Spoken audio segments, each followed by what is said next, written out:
Hello and welcome to a game here at Preston Field, home opener, and wow, Roberts, I can't even introduce myself. Oh my goodness, Roman Roberts. Oh, there's a flag on the play. But goodness, I'm Brody Fetters, joined by my co-host Sam Miller, and we are first home game of the year, senior night for the Trojans here at Preston Field, and an electric play to start it out on the opening kickoff. Yeah, it's amazing to be back, guys. It is an electric atmosphere here tonight, here at Preston Field. And now we're going to see the Trojans get the ball at about, and it was a personal foul, as I'm hearing. Trying to see where the ball is going to be spot here. Should be a very good matchup here on senior night between the NKC Hornets and the Park Hill Trojans, as now the offense will take the field. The 23-yard line. Wow, what a starting field position for the Trojans. Huge return and then the personal foul. Oh, a little stoppage.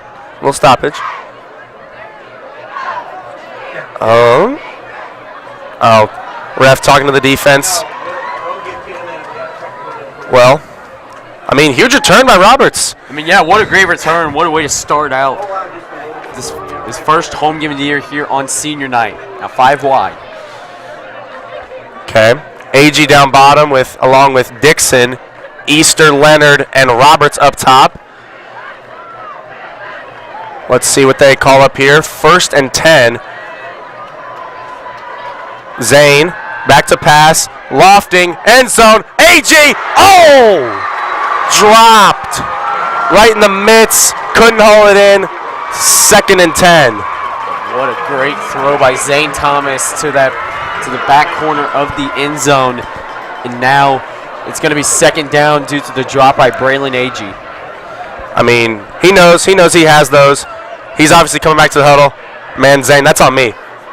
But Zane will not, he won't discourage still targeting Agee, as he'll be the lone man down bottom with Dixon, Leonard, and Roberts up top. Easter, the lone man in the backfield. Let's see what they dial up here. 2nd and 10 now. Back to pass. Throwing. Leonard threw his hands and hit. 3rd down. A little bit thrown to in front of Leonard there. Made it a really hard catch. He had to really outstretch his arms to try and reel that in, and he wasn't able to, as it just bounces right off the hands again. Really hard catch to make there by Caden Leonard. I mean, Zane kind of moved around, kind of stepped up in it. But we look at that offensive line today. It's going to be Irwin at tackle with Morgan at left guard, Odegaard up center, Spa at right guard, and Anderson over at right tackle. Thomas going to roll right, throwing, and intercepted. A huge momentum shift for the Hornets after allowing a huge kick return. They get 3 incomplete passes. It is intercepted for the Hornets. Kevin Addison has that one, and now the Trojan defense has to step up and make a play. After the huge return, nothing to show for it. Let's see what they do here. Trojan defense was very impressive last week, forcing a turnover on downs and only allowing 13 points against Rockbridge in a victory last week on the away stretch. Now, Sims said, I was able to talk to Coach Sims before today's game, and he told me that it is a run-heavy offense. You're going to have to stop that, but they do have a quarterback who can sling it. Things to work out for. Yeah, give to the back, and Van Batavia and Ware meet him in the backfield. Just a great job by John Ware to get off his block and stuff that and keep that outside contained, and to be able to bring him down in the backfield, and Louis Van Batavia coming in for that reinforcement. So now 2nd down, 2nd and 12 to be exact. Inside the 15, looks like the 14-yard line. 3 down bottom. Another give to the back, and met in his tracks, and Copeland is there. 3rd and long now. Saquon Copeland, one of the seniors tonight, comes up big on the first series of the game. On one of the first plays of the game. A great play by Saquon Copeland to be able to read that run. Tried to strip the ball there.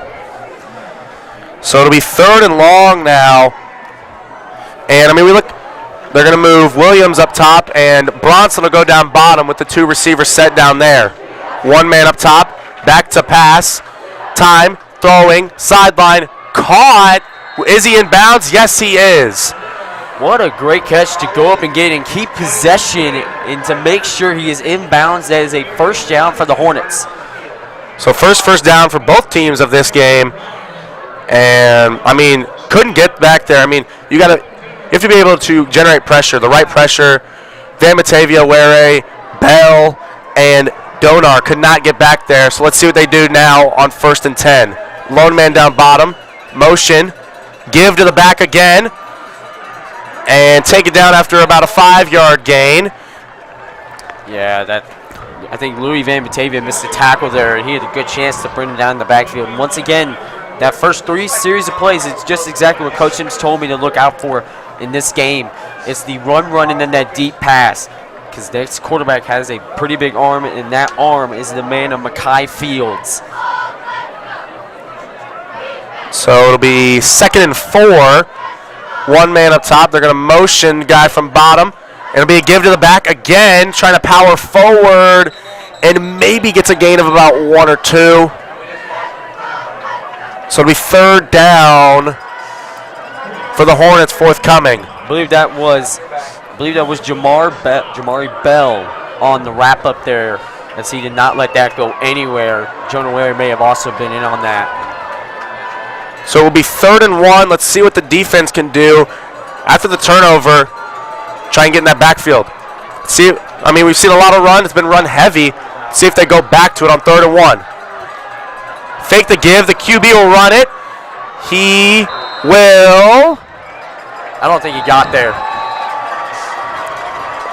They're going to try and say he fumbled as Reyes has the ball in his hand.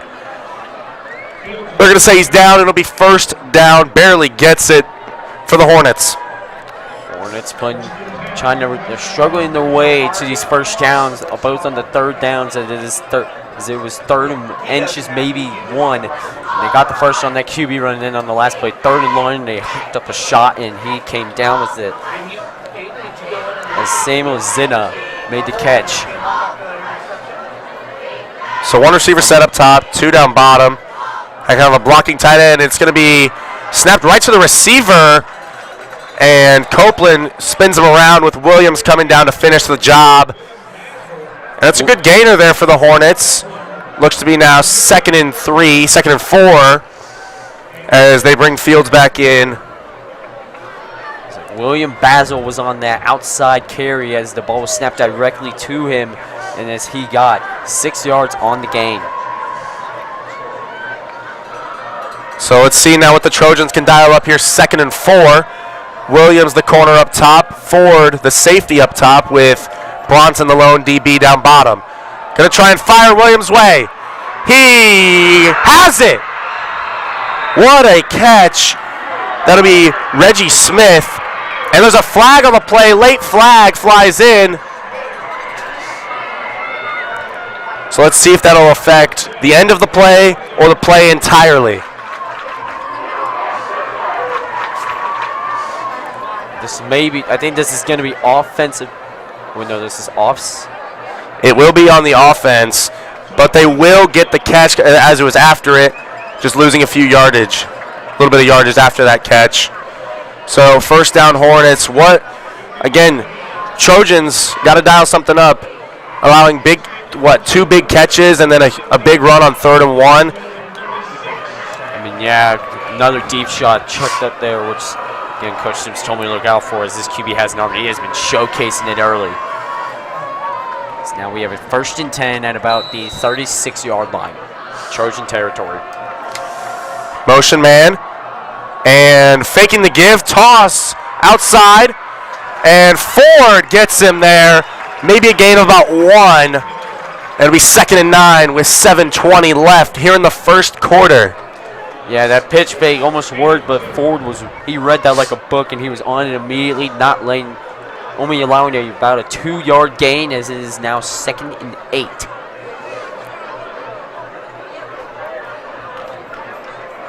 A little weird. They let the receiver, run to the sideline and get the play call. Something different. Usually you see the QB. I guess they like the receivers getting the play call. They're going to give it to the back again. And he'll maybe get a gain of about 2 or 3. Geary, he was on that stop. Matthew Geary on that stop, along with a plethora of Trojans on that wrap-up. Conway was in the game, lost his helmet, checked back in as Donar. So 3rd and 6 to go. And Donar checks in now. They got a 1 receiver down bottom. They got the hidden tight end in the backfield, kind of fullback-esque.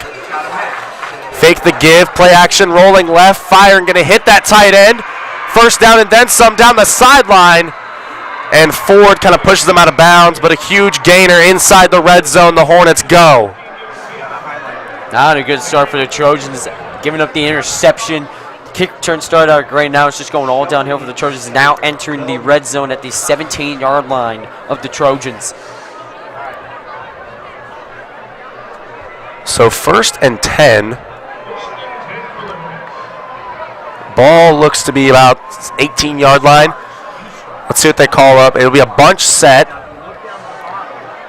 They're going to motion now both tight ends down to the right, down to the bottom, and they're going to run that way with the back. And he's met in his tracks by a plethora of Trojans. 2nd down, Hornets.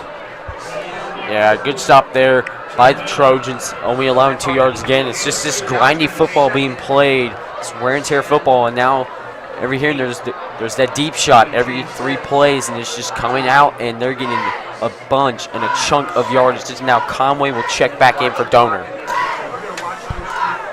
So 2nd and 8. Ball on the 16. Motion. Give again to the back. Has a hole. Can he push forward for the first? He looks to not.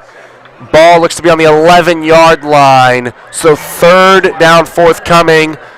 Again, 3rd down has been what seems to be the Trojans' kryptonite today. Let's see what they can dial up here on 3rd down. Not just defensively, but offensively as well. Yeah, this would definitely be interesting. It's been a bunch of deep shots, but now there really is no deep shot territory here as you're at the 11-yard line. I'm very interested if they're just going to run the ball here again, as this is a very heavy set. Motion. And they're going to give it again to the back. He's going to try and bounce off. And thrown down. Matthew Aguirre in the open field makes the tackle. 4th down for the Hornets. Let's see if they go for it here. What a play by Jamari Bell to drive that guard back, making him kick it. I mean, the running back ran into Jamari Bell's O-lineman due to him getting pushed back so far that he had to kick it outside, and then Matthew Aguirre able to make a play, making it 4th down. So 4th and 4. And looks to be timeout Hornets. All right, Brody, I think it's time to bring out the keys in the most important story of today's game. Coach Sims is not here tonight due to personal issues. So let's talk about what that means, Brody. I mean, yeah, I was talking to a few teammates, few Trojans before the game, kind of checking in, and apparently, yeah, of course, the personal issues. We see Coach Reynolds. Coach Greg Reynolds will be the stand-in head coach for the day, and Coach Clint Huggins will take over as the offensive coordinator, the QB coach. So, I mean, what that means is you lose sort of the aggression that Sims brings to the table. No, you don't lose game plan. You don't lose preparation. You don't lose the athletes. You just kind of lose the sort of aggression that he brings out of players. Sims loves to go for it, 4th and 1. He loves to dial up those deep balls like we see all the time. But, I mean, without him today, it's going to be a huge factor of trying to be outcoached, trying to be managed right by Greg Reynolds. I mean, he won a state title here back in the early 2000s, but let's see what he can do with this team here. 4th and 4, biggest play so far this game. Heavy set, 2 men down bottom, snap directly to 84. He will have the 1st down. 1st and goal, looks to be at the 4-yard line. William Basil getting another direct snap. Apparently they're going to like to go to him on those short yardage situations. I'm shocked that they're not having their big cornerback out there, Mekhi Fields. But William Basil able to get it done following his blockers as there was a hole open in the Trojan defense. I mean, ain't broke, don't fix it, but I mean, the Trojans, you got to kind of notice that QB is not in the game. Oh, it should be a run here. Unless Basil is developing as a QB. Back trying to power forward. He is in. Hornets have the first score of the game here with 3:52 left in the first. Now let's see what the Trojans can dial up, fighting from behind. What a drive by the Hornets as they fought back after allowing a huge kick return, getting the interception, and then coming back and bringing in a touchdown drive, a statement early in this game. Looks to be a lefty kicker, the PAT forthcoming, and will not be blocked. We saw it blocked last week. DJ Bronson had it. So not there, so it'll be 7-0 as it'll be Trojan football. And again, the Hornets get the ball at half. We kind of checked in a little later than usual, but the Hornets will get the ball at half as the Trojans obviously started with it with the opening kickoff going fairly far. But I mean, if one goes far, why can't this next one? Yeah, but that was a bad start. As Coach Sims, he told me in the interview I had with him in practice, they worked on fixing the mistakes from last week. Not sure if they fixed many of those mistakes, judging on how that there was a huge touchdown drive early. Okay, you're listening in? Well, I mean, what effects this kind of adds to the offense with the absence of Sims tonight is it kind of adds more of a passing approach. Usually you bring in the QB coach as the offensive coordinator. You're going to have more of that. You're going to have more of the passing approach because you love QBs. You don't usually handle, in the trenches football, rough, hard football. So, yeah. Now, we're going to see if Zane Thomas can bounce back, and especially with that receiving core, as he dropped a dime to Brandon Agee for a touchdown, but it was sadly off the hands and dropped, which led to another incompletion and then a interception. I mean, no matter the game, no matter the deficit, student section will always be in it. Very crowded over here on home side. And looks to be flag on the play, maybe delay of game on the kicking team. Yep, so this will be delay game. So they will push him back a little bit more to the 45-yard line. 35. Do your math. Sorry, 35-yard line. So, I mean, last ball was returnable. Now he moves back 5 yards. This is going to be even more returnable. So it's going to be a lot better for Dixon and Roberts back there. As he's going to catch that about the 22-yard line. It'll be Roberts. Cuts off his block and take it down about the 46-yard line. Flag flies in. And let's see what that call is on. As another huge return. Can't be mad with really good field position. But let's see what it is. So this is a second time in this kick return. And this is going to be on the Trojans. It is holding. Holding on the receiving team. So they'll take it just a little back, but still a good starting field position regardless. I mean, still in that 30 to 40-yard range is huge for them, especially down 7, 3:47 left. Looks like they'll start on the 38 and a half.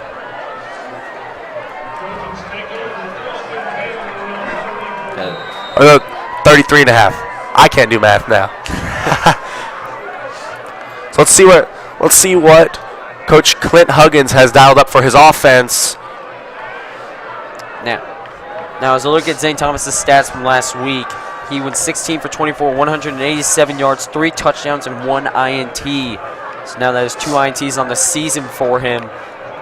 And it'll be a give to Irving. Huge gainer there. He checks into the game for the first time today. Big gainer there for the senior running back. Yeah, great run there by Irvin. Way to get this drive going the right way. First yards for the Trojans today, as now it is 2nd down and 3. And Haney checks in for Roberts, so a dual QB package. Very, very interesting. It's going to be bunch bottom with the lone man up top, and they're going to motion. Now it'll be Zane at QB. Haney, Dixon, and Irving down bottom. Leonard in the backfield. Agee up top by himself. Zane, quick throw to Leonard. Leonard cuts it upfield over midfield and taken out of bounds right about the 40-yard line. So a big hitter there for the Trojans. Their first down of the game. Yeah, great move by Kane early in the way to get around number 15. Did a little hesitation step to be able to get around number 15 to get an extra about 10 to 15 yards. And again, hurry up. And they have Haney still out there. It'll be snapped to Haney, fake to Dixon, and taken down to the backfield. Looks like a loss of about 1 or 2. So 2nd and long now for the Trojans. Aaron Colvin way to get in the backfield and stop Riley Haney in his tracks. Now we will see Riley Haney check out. For Roman Roberts. So 2nd and 12. Ball in Hornet territory for the second time today. Let's see what the Trojans can do with under 2:30 left in the first quarter. AG down bottom. Dixon, Leonard, Roberts up top. Irving in the backfield. Thomas going to roll right. Firing. Leonard has it. Just short of the marker. But good gainer there. Will be 3rd and short now for the Trojans. Great throw by Zane Thomas. Maybe starting to get some confidence back after that first drive. Way to make a great rollout throw on the move. And now it's 3rd and 2. We will see what the Trojans will draw up here. And as we mentioned, it is a very pass-heavy offense today due to Coach Sims' absence. And it has always been a pass-heavy offense, but especially today, so this will be an interesting play call. Years past, he's always been very pass-heavy. But last week it wasn't as pass-heavy. It was kind of like 55-45, and Irving easily gets the first down, taken down just a little outside the red zone. First down, Trojans. Now we're moving again, as now the Trojans are finally showing life. This run by Irving goes nowhere. It actually goes maybe backwards. Ooh, he'll gain maybe 1, maybe half a yard. So still 2nd down, 2nd and 10, 2nd and 9. Trips right for the Trojans here as Braylon Agee is all alone at the bottom. Give him the fade ball. Nobody's over there, and they're pressing him. He's 6'4". Give him the ball. He's gonna look his way. Oh! What a play by the DB. Way to recover, Reggie Smith. There you go. Who also made that big catch that came back due to the penalty on their offensive drive. What a great play by Reggie Smith, stopping Braylon Agee. He was one-on-one, but he did his job. He did what he needed to do. Taking it to 3rd and 9. Agee and Dixon down bottom. Leonard and Roberts up top. And there's a flag on the play. I believe this is going to be false start.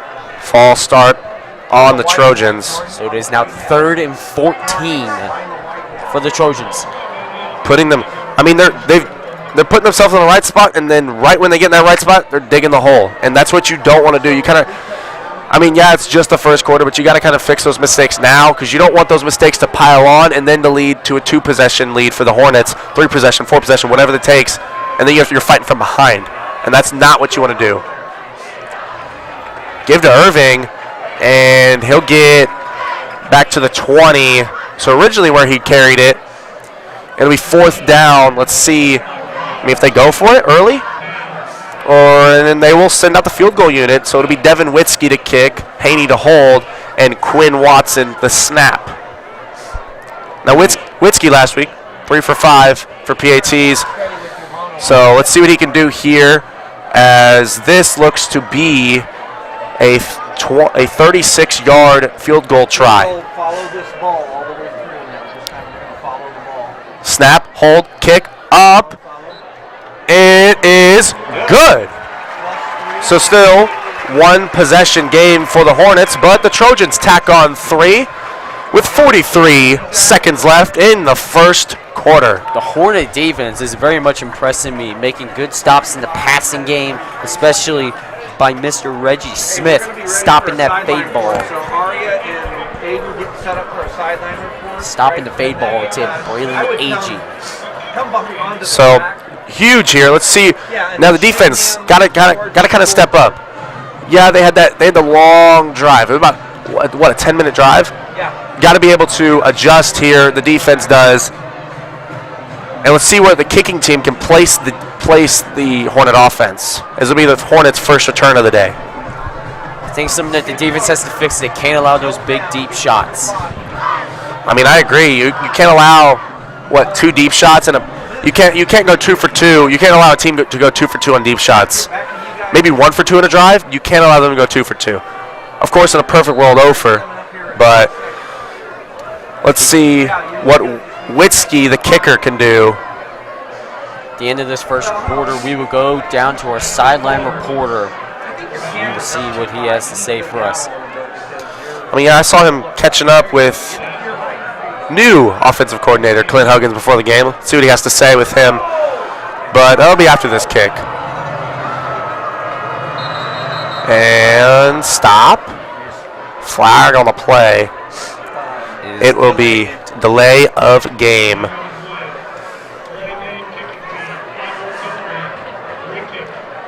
So we re-kick from the 35. This is a rare occurrence. You usually don't see many delayed games on kickoff.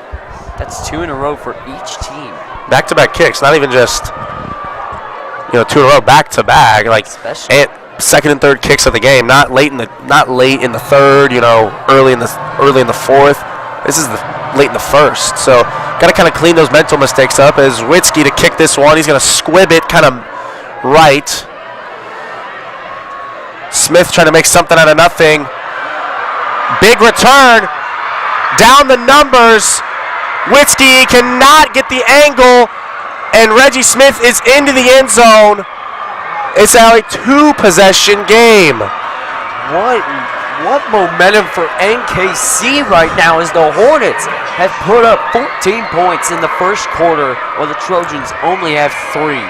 13. Pending PAT. You never know. You never know. Wind could catch 13. The football. You never know. Kicker could slip. They're human. They're human too. But now that kind of shows, Trojan offense, we got to lock in as a group. Can't play complacent. Got to take shots, be aggressive, but take shots smartly. Not just take shots to take shots. I wouldn't say it's time to start doing that. You're only down by 2 possessions. You just got to put together a scoring drive. Now it's 14-3. 11-point lead now for the Hornets. Late in the first, 31 ticks on the clock. So very, very frustrating for anybody on that sideline, anybody in the stands, anybody watching here at home or a fan of the Trojans. You're very mad, but that's obvious. Got a game plan for it. Going into the second quarter, going into later in the game, you got to be able to be smart, take the right angles, play as a group. You can't do more than your 11th on offense or defense, because if you try and do more than your 11th, you're doing too much, and you're gonna then fail. I mean, this is also huge because the offense has no time to evaluate how much time their mistakes were, where they were, what they need to fix, what they need to change. There is no changes there's no time to discuss that now due to that kickoff return. And very quick kick. And Roberts again. He's going to cut it upfield and down about, looks to be the 37 or 38 yard line. So the Trojan offense will take over with 26 ticks on the clock. Trying to make something, we're looking at this. That's going to be the key to getting a good return on this on the NKC team. You got to kind of take it and bring it down bottom because of how they set up. They bring everybody more top heavy. They have 4 up top, 6 down bottom with their kicker, and those 6 down bottom are those 6 down bottom are very tight and very pushed up. So you kind of have, bottom of the numbers and to the sideline is free. But first down here, faking the give to Irving. Throw out to Dixon on the screen. Big gainer. And breaking tackles down the sideline. Oh my, Dante Dixon down to the 26-yard line. And hurrying up is the Trojan offense. What a play by Dante Dixon. Just a simple screen pass. Goes all the way to about the 25-yard line.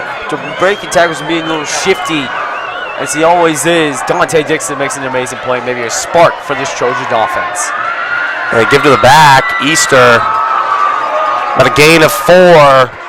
So that should take us in to the second quarter. Leaving this first quarter, it is 14-3 Hornets lead, but it is Trojan football as they're on the doorsteps of the red zone.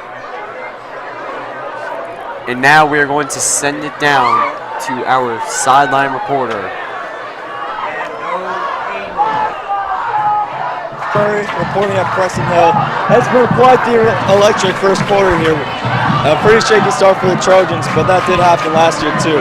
Zane Thomas did throw an interception, but the offensive coaches really trust the players to come back and do great themselves. The defensive coaches are really hounding on forcing turnovers and ripping the ball out. I'm Aiden Murray, back to you in the booth. Thank you, Aiden. We appreciate that. I mean, very tough to get down there and, you know, speak your mind. Love that, love that. So, huge play. First down Trojans. Let's see. It'll be ball on the left hash, 22-yard line, so on that doorstep of the red zone for the Trojans. No, second down. My bad, my fault. Now, we are going to see, I do think it is essential that the Trojans score here because this could get very quickly out of hand if they only put up 3 again, as this could very quickly become a lopsided first half, as it is right now. And the junior guard steps back in. Clayton Baxter started the latter half of last season due to an Ethan Hall injury, and he's back in the game as Easter, big carry. And wow, Daniel Easter, very patient, watches his holes, hits them, and sees it right, and he's in. Now 1st and goal for the Trojans, first time on the day. Yeah, I like how there was no hesitation from him. He kind of read the hole, and then he just shot it in. He sprints it through, and he hit the hole hard.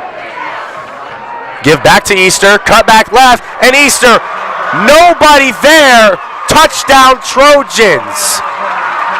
And he is fired up after the touchdown run. But that is going to be a flag due to him taking his helmet off. Sorry, there is no flag.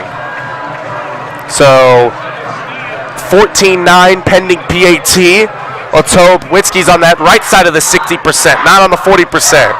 Great job by the O-line to cause that hole to open up, and great cutback by Daniel Easter. Good thing he's on the 60%. He makes that. Now it's again a one-possession game.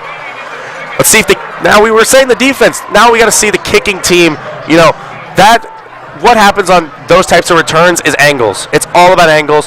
You have your 2 flyers who are the second guy in on either side, and their job is to go down and just hit the guy or take on a block. That is their job. The outside guys, very closest guys to the sideline, their job is to not let anything get to the sideline, and then everybody in from the 3, the 4, and the 5 guy always just have their lane. And it looked like everyone just didn't have their lane in the right place. You know, still working out kinks from, you know, it's only second game of the year, and I mean, not an excuse obviously, but got to be able to, you know, not be in your right lane. I mean, yeah, that's very essential in kickoff. That's really all it is. Cover your lane and make sure you get down the field. But apparently that did not happen, as Mr. Reggie Smith was able to break free and get the score.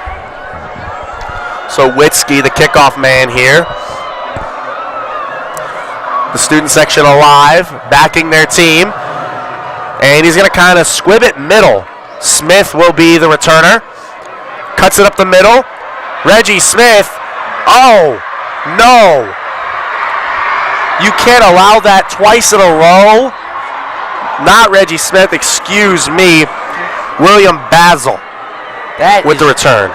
That is just now maybe a communication issue. There is some issue going on here, as now the coaching staff is livid on the sideline, as that is 2 straight kickoff return touchdowns for NKC. And the offense now has to get quickly back on the field, and especially for those big men, it's very hard to get up quick. You know, quick turnaround. But, I mean, for both sides, we've seen big returns. Just for NKC, it's been more successful getting into the end zone. And that's cleanup. You got to have your kicker, in that sense, has to be kind of a deep safety. Can't let anything by him, and just kind of monitor. Kind of hover, follow the kick. And wow, a low kick. No good, obviously. And it remains a 10-point lead. I'm not even sure if that was blocked. He may have kicked that into his own lineman. if I'm his lineman, I'm going to be very, very mad at my kicker when I get back to the sideline. You know, receiving a kick in the back is not very fun, Sam. Not very fun. I mean, this is not good for the Trojans, as now their offense is getting no rest. It's just constant 100% go, go, go. But their defense are well rested. So, I mean, players have been sitting there since the 3rd minute of the 1st quarter. But that's kind of a bad thing when you kind of put it together, because now that they haven't had that game speed. I mean, some of them are on the special team, some of them are on the kickoff return. You know, some of them might play both sides, like Dante Dixon. We haven't seen him on corner. You know, they're trying to mainly use him as an offensive piece this year. But the guys like DJ Bronson are on kind of that return team. But you kind of have Jamari Bell. You know, Jonah Ware is on that return team, as we see him in that kind of second line from the back, even with Quinn Watson, with Dixon and Roberts still deep. And they're going to aim at Dixon this time, as Dixon's over there. Let's see what he can do. Spins away, down the sideline, out at about the 36 or 7. Yeah, great return by Dante Dixon, way to bounce it out from as he bounced off one of his own blockers and got to the outside and was able to get a few more yardage as before he stepped out of bounds. I mean, maybe he had more. We don't know, though, obviously, because hindsight. But it'll be Trojans take over. 1st and 10, 11:21 left. It will be the 36-yard line to be exact. Let's see what Huggins and Coach Bell can dial up for their guys. Coach Bell is the wide receivers coach, and again, Coach Clint Huggins is the stand-in offensive coordinator for the day. Once again, Braylon Agee all alone down here, which is where we've seen the fade shot happen. And they're going to give it to Irving. Irving, big gainer. Looks like 1st down Trojans. They're running the ball well. We thought, you know, coming to the game, especially because a QB coach taking over an offensive coordinator, they're going to pass the ball. But no, they're running the ball fairly well. And they're going to go on hurry up. So 1st down. Fake the give to Irving. Screen to Dixon up top. Tries to cut it. Breaks a tackle and then gets kind of wrapped, but falls forward for, or it looks to be about a gain of 6. So great job by Dixon there to get forward. And he kind of lunged forward there to get a few more yards. And the official yardage is going to be 6 yards. It is 2nd and 4. So again, Agee up top, but Irving will join him. There you go, Agee. Way to have someone with you. But Dixon down bottom, Leonard and Roberts as well. Thomas back to pass, stepping up, firing. Agee on the post, has it! Touchdown, Trojans! Braylon Agee. What a throw by Zane Thomas, and they finally connect on a deep shot to Braylon Agee on the 3rd attempt, as he burnt that man to the end zone. I guess he has to go back to him. Can't have a failing grade, you know. But Witzke, the kicker here. Haney again, the holder. Watson, the snapper. What a dot. I mean, what a good throw. Will he stay on that 100% train today on PATs? Stay in the 60%. He does. There you go. 17-20. Maybe we will finally see the Trojan defense step back onto the field. It's been a while. It's been, what? I mean, 5 to 6 minutes game time, but it feels like forever. I think it's probably been about 20 to 30 minutes. And, I mean, the offense looks to handle the quick turnaround very well. So, I mean, what I'm seeing then is the defense should get a pick, you know, or a forced fumble on this kick. Because offense looks to perform better on the quick turnaround. And I'm seeing something I believe Zane Thomas is going to do the kickoff here. Zane Thomas is going to run out for the kickoff as he is on the pad currently. I've seen him do the kickoffs in practice, and he has been very impressive. There we go. I mean, you know, short. He does punt when you're on the 40-yard line. You're outside that kicking range for Witzke or even a Coy. So you call it. And you kind of see what the defense gives you. Maybe you go for it, but then you end up just punting it because he doesn't have as strong of a leg, but he can kind of direct it, you know, at the 10, at the 10, at the 5, whatever the case may be. But let's see what Thomas can do on kickoff. Deep shot middle. Wow. There you go, and it's going to roll through the end zone. Hits it about the 2 or 3 yard line and going to roll into the end zone. There you go, Zane Thomas. No chance for William Basil or Reggie Smith this time around, as now we will see the defense step back out onto the field. They got to regroup from their last time being out, and I believe that they have had more than enough time to regroup. I mean, they've had enough time to, have a dinner date on the sideline. They've had a good amount of time, but it all is won in the trenches. They're giving up those 4 yard. Their average, it looks to be about 4 yards, and you don't want to average 4, because if you average 4 and you run the ball 3 straight times, that's 12 yards. That's a first down. No, but even on those first 3 plays, they look great except for that final play and that first 3 plays. And wow, comes out. Where with the sack, the strip sack. Will it be Trojan football? I believe it looks to be. I think North Kansas City. He did. The offensive lineman, Ramadan, with the recovery. I mean, I'm Fields. I am thanking him. I'm buying him a dinner after this. I'm taking him out for getting that ball back. Now, that's a huge momentum shift for the defense as Jonah Ware gets the sack, comes out, gets the sack. Huge shift for the defenses. Now they've shown some life. Give to the back, and he'll get back to about where they started. So it'll be still third and long. Looks to be about 3rd and 10. Non-ideal.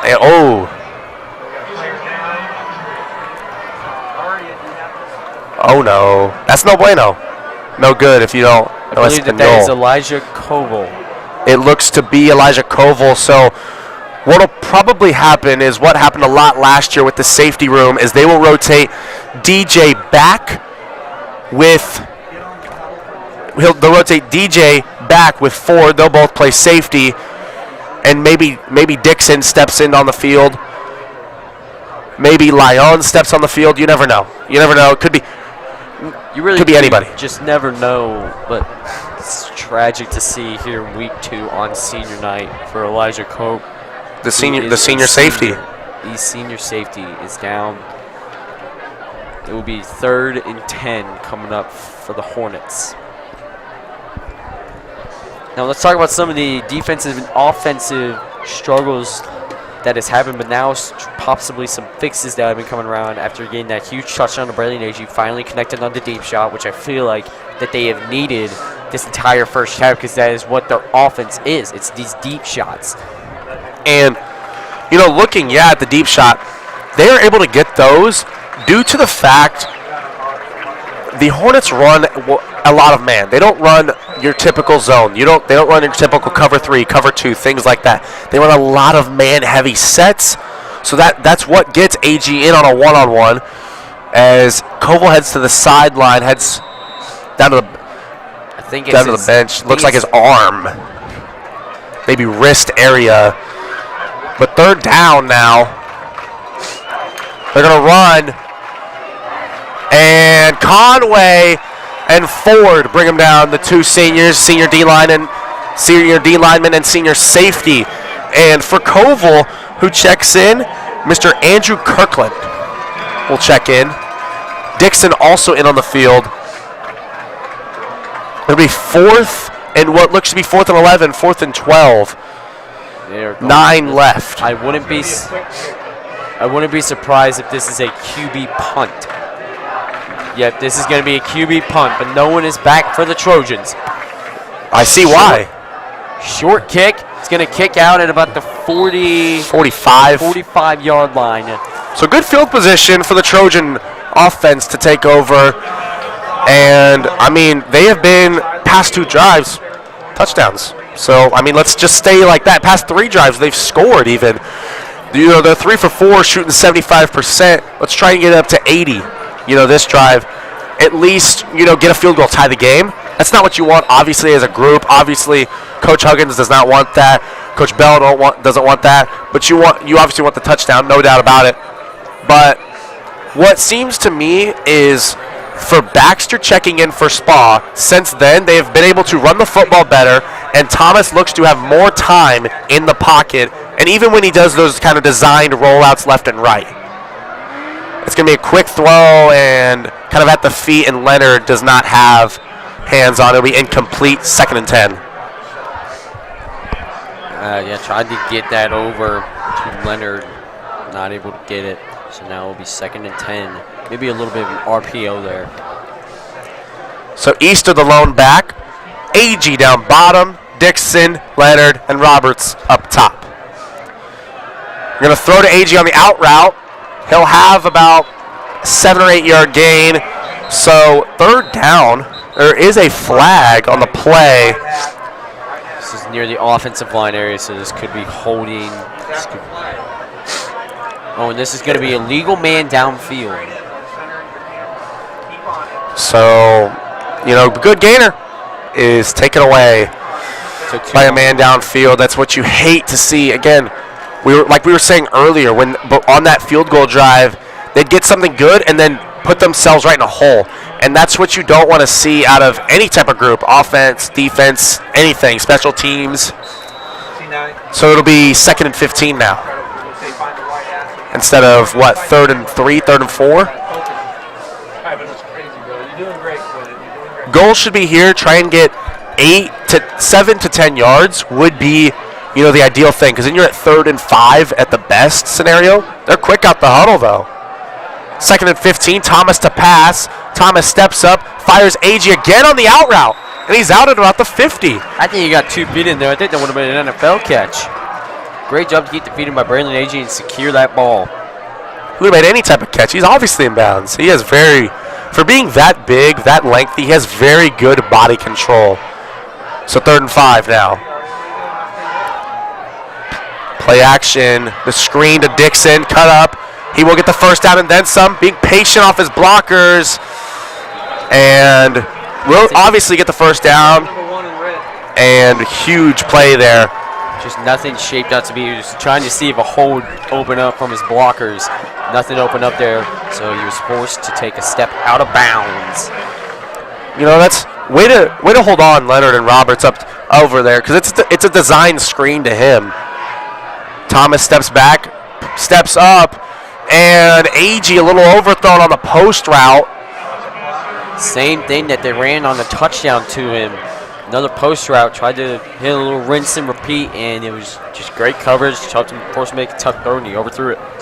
One thing if I'm Coach Dan Joyner, I see, those deep shots, you have to be able to roll your safeties left and right. It looks to me, how do you miss a 6'4" receiver who is committed to play collegiate football? You can't miss him. So give to Easter, and whoa, a big gain there. Should be about 8 yards, so 3rd and very, very manageable for the Trojans. So it's going to be about 3rd and 2. They're going to mark it down. 3rd and 2. So we'll see what the Trojans do. If they keep it on with the running attack that has been very successful late in this half. Shouldn't even say late, midway through this half. Thomas rolling left, trying to find somebody, and almost intercepted, went through his hands. 4th and 2. Now, will they go for it? They don't have the aggression of Coach Sims today. Does Huggins and Bell still offer that sort of aggression? Does Coach Reynolds still offer that aggression because, he's the stand-in head coach for the day? Yeah. I think, Sam, what they do here, they see what the defense gives them. And if they don't like it, they just call a punt. Zane punts it directly to the sideline, put him out at the 10-yard line, 15-yard. I agree with that, 100%. And we're going to have a timeout called. Looks like Coach Huggins didn't like the look. No, we didn't. So our theory was wrong. So it seems like that they are wanting to go for this no matter what. They're just wanting to get something that they like. And we're going to have a quick minute to talk about it here. Stepping in, you don't really see the boys up front, get the love they deserve. We see Spa in that first, 2 series is, it results in a pick and 3. It results in technically 3 and out, so a pick, but with a pick attached to it. Then a field goal.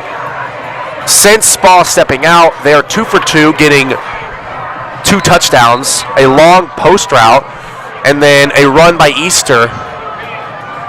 So, huge for them. Let's see what they do here. Dial up here, 4th and 2, 4th coming. they'll have that same unit of guys. Roberts, Leonard, Dixon down bottom, Agee always alone up top with Easter in the backfield. No one hovering over Dixon. Oh. Agee moved up top, and that's going to hurt them. Now we might see that Zane Thomas punt. You hate to see it because what you're trying to do, A, you're trying to get them to jump. Then B, you're still, as Thomas looks, he's looking for what, because there's a mock play, and there's a play if they jump, and there's a punt play. So they kind of have 3 options in that scenario. So let's see what they go for it. Now 4th and 7. I do indeed believe that was the entire point this time. I get those 3 plays in, and now they're gonna go for it. Running a Rolling play. right. Thomas throwing, and he's just going to throw it out of bounds.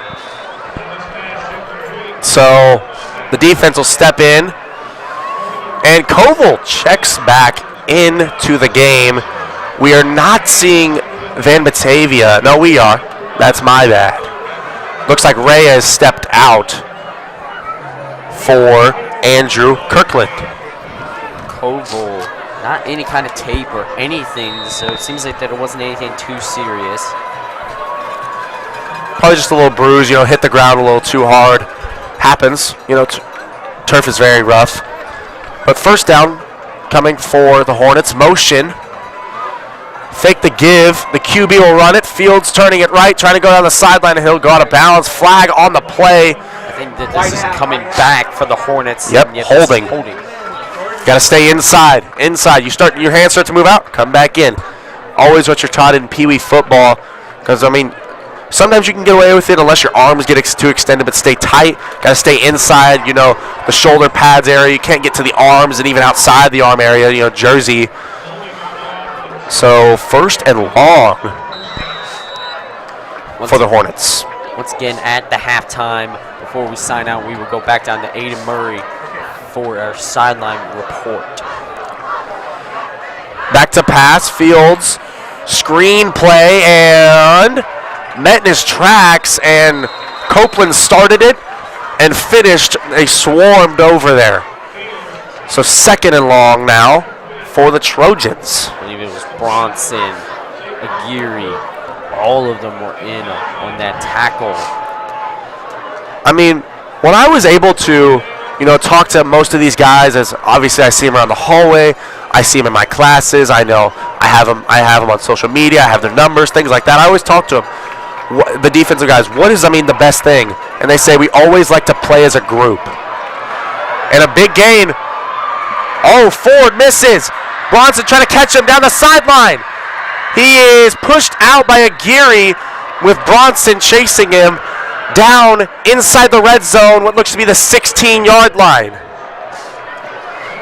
So it's just been big hitters, Sam. It's just, you can't have the big hitters. You dial those back. Those are what's going to be, Reynolds and Huggins and Coach Rich, all of those guys. That's what's going to be their big and huge focus at, in 6.5 minutes is going to be minimize the huge plays. You can give up a 2-yard gain. You can't give up a 30 to 40 to 50-yard gain. They're just so worried about that run game, or I'm not even sure what they're even worried about that much. Even sometimes the run's constant. There's 6 yards, 6 yards, 6 yards, 6 yards, and then all of a sudden it's just this huge run. They're not performing that well over the middle like those linebackers. I wouldn't say that they're performing their best as they're allowing these constant runs to get constant big gains or just constant 6 yards, 6 yards. And then every here and there, they'll get the little stop, and then that'll be when they stop. They just have to minimize those 6 yards gains and the big plays. Like that, he's fighting forward, and what you got to do, you can't meet him high. You got to go low. Low is their legs. You go high, they can still kind of bring you forward. Low is where, the power comes from. As a running back, you just want your legs to be strong. You could care less. Your arms obviously should be strong, but your legs are the things that push you forward. In the pile, you're dog pile, and you're trying to push forward. You're not using your arms to push forward. You're using your legs, and that's what's been a hurting factor for the Trojans. They have to, just go back to the basics. Hit low, drive low, play play your football. So 3rd and 7 forthcoming. Give again to the back. And he is met right there. Let's see if they send on the field goal unit. Judging on that play call, I do not think that they're sending on the field goal unit. Is that the offense is going to stay on, and we will see another 4th down attempt from the Hornets. I mean, maybe they do what the Trojans did. They do that mock play. They try and get him to jump. Because if they get him to jump, then it turns into a 4th and 1, 4th and 2. That's very, very manageable, especially for when they are getting those 1 to 2 yard gains and their backs are pushing forward. But here we hear at Preston Field, we hear that the entire section over on the home side is getting very loud for their Trojans, as this is, one of the bigger plays of the first half. 4:18 left. It'll be timeout Hornets. They ran the clock all the way down. Play clock was at 1, and they called that timeout. So now we're going to see both teams evaluate what they need to do here on this 4th down and 7. I'm not really seeing special teams over there, so it does still seem like that they are still going to go for it. This wasn't a call timeout and bring out the special teams unit. So we will still see a 4th down attempt from the Hornets, as this is their 2nd of the half, I believe. No, you would be correct. They only have 1 remaining, so they got to kind of use it wisely, especially with 4:18 left and a 3-point ball game, 1 possession. Trojans still remain with 2. They called that one earlier in the 2nd quarter. So let's see what both teams can do, what both Coach Joyner and Coach Reynolds can kind of dial up for both of their teams. Reynolds trying to get the stop here, force the turnover on downs. Joyner trying to push forward and get inside with maybe a first and goal try. I would say the key man to look at on this play is Reggie Smith. Look out for the orbit especially. They're going to fake the give. Play action. Throwing. Wide open. Touchdown Hornets. Very big hitter for Kobe Rhymes. And it was on the orbit. Came around on a little wheel route, and he was left unmarked and wide open for the score. It is now 26-17 Hornets. Now, again, I always talk to my guys. I always talk to my buddies on the team. Their big thing, they come into this game.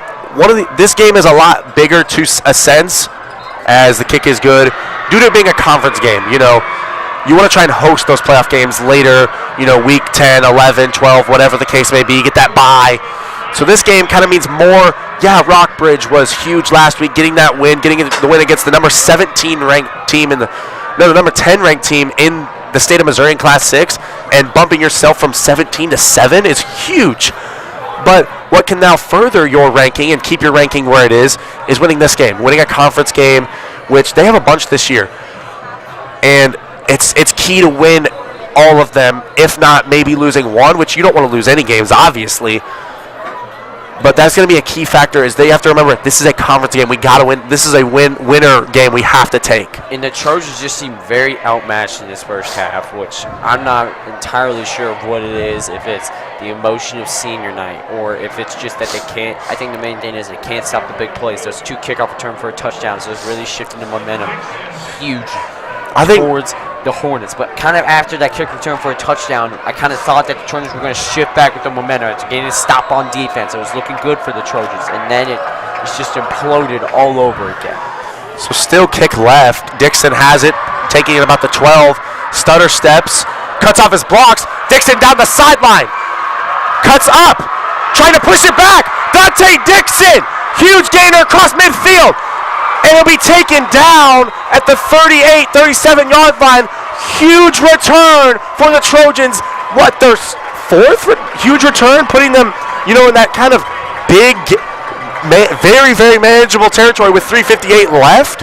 I think about 8 of those NKC defenders needed a compass to figure out where they were after Dante Dixon put him in a spin cycle and gave him a face full of his hand, stiff arming off, spinning around, just evading and juking. He had them everywhere, getting all the way down to about the 38, 39-yard line. Go pick up your ankles, son. 1st and 10 for the Trojans. AG down bottom, give to Irving. And, big block there by Braden Morgan. kind of pushing, Irving follows him. I completely agree. Brady Morgan opened up that entire hole, and he kind of has done that a lot here in this game. He especially did that on the touchdown. He opened up that cutback for Easter on that big old rushing touchdown. And Spa does end up checking back in for Baxter. So we see Baxter standing in on the sideline. Irving pushes the man off of him. And let's see what it is. It'll be third down for the Trojans. What will they call up here on third down? When I'm very, very, need to get this one. 3rd and 3. All right, so AG once again. Hey, this has been a lot. Trips and then AG all alone, down low, looking possibly for a deep shot again here. It's 3rd and 3. Irving, the back, give to him. Does he get it? Does he? Looks to be there. I think he's short by a yard. Looks like short by a fraction of a hair. They're going to mark him about not even a yard. I mean, I'm looking up top, where that yard marker stuff is. Yeah, they changed it from a yard to 2 feet. That's less than a yard because yards are obviously 3 feet. So obviously trying to get them to jump. They got 3 down linemen. Then they got the kind of outside backer. Shifting all of them in. I'm expecting a run here. And you have the bunch up top. Give to Easter. Throws him. He will. I don't think he got it. He did not get it. Met at the line. That is not good for the Trojans as now the defense takes back over. Once again, the Trojans just are outmatched here in this first half. Back in the game. Ray is obviously back in the game.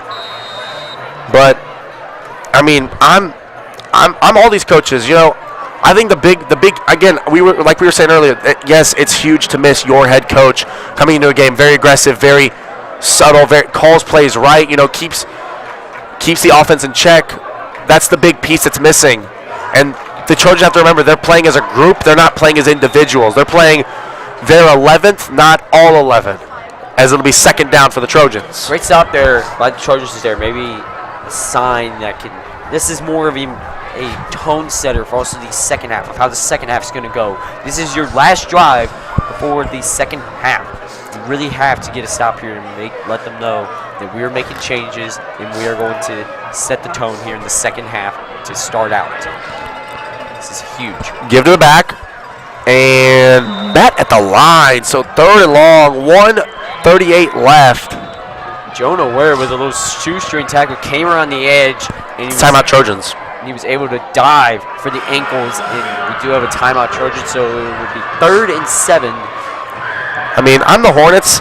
I'm trying to get in the field goal range here because I get ball at half. I already have a 10-point lead. You get the field goal that turns to 13. That's still a 2-possession lead. You come out of half, even if you get a field goal, now it's a 3. That's still a 2-possession lead, but it's a 16-point lead, and it's very hard to come back from that, especially when you, as a crew, are running the ball down the Trojans' throat, and they're getting the 2-yard gains, but then randomly they'll break off a 7-yard gain, and that's what hurts them is those big 6 or 7-yard gains that then the holes open.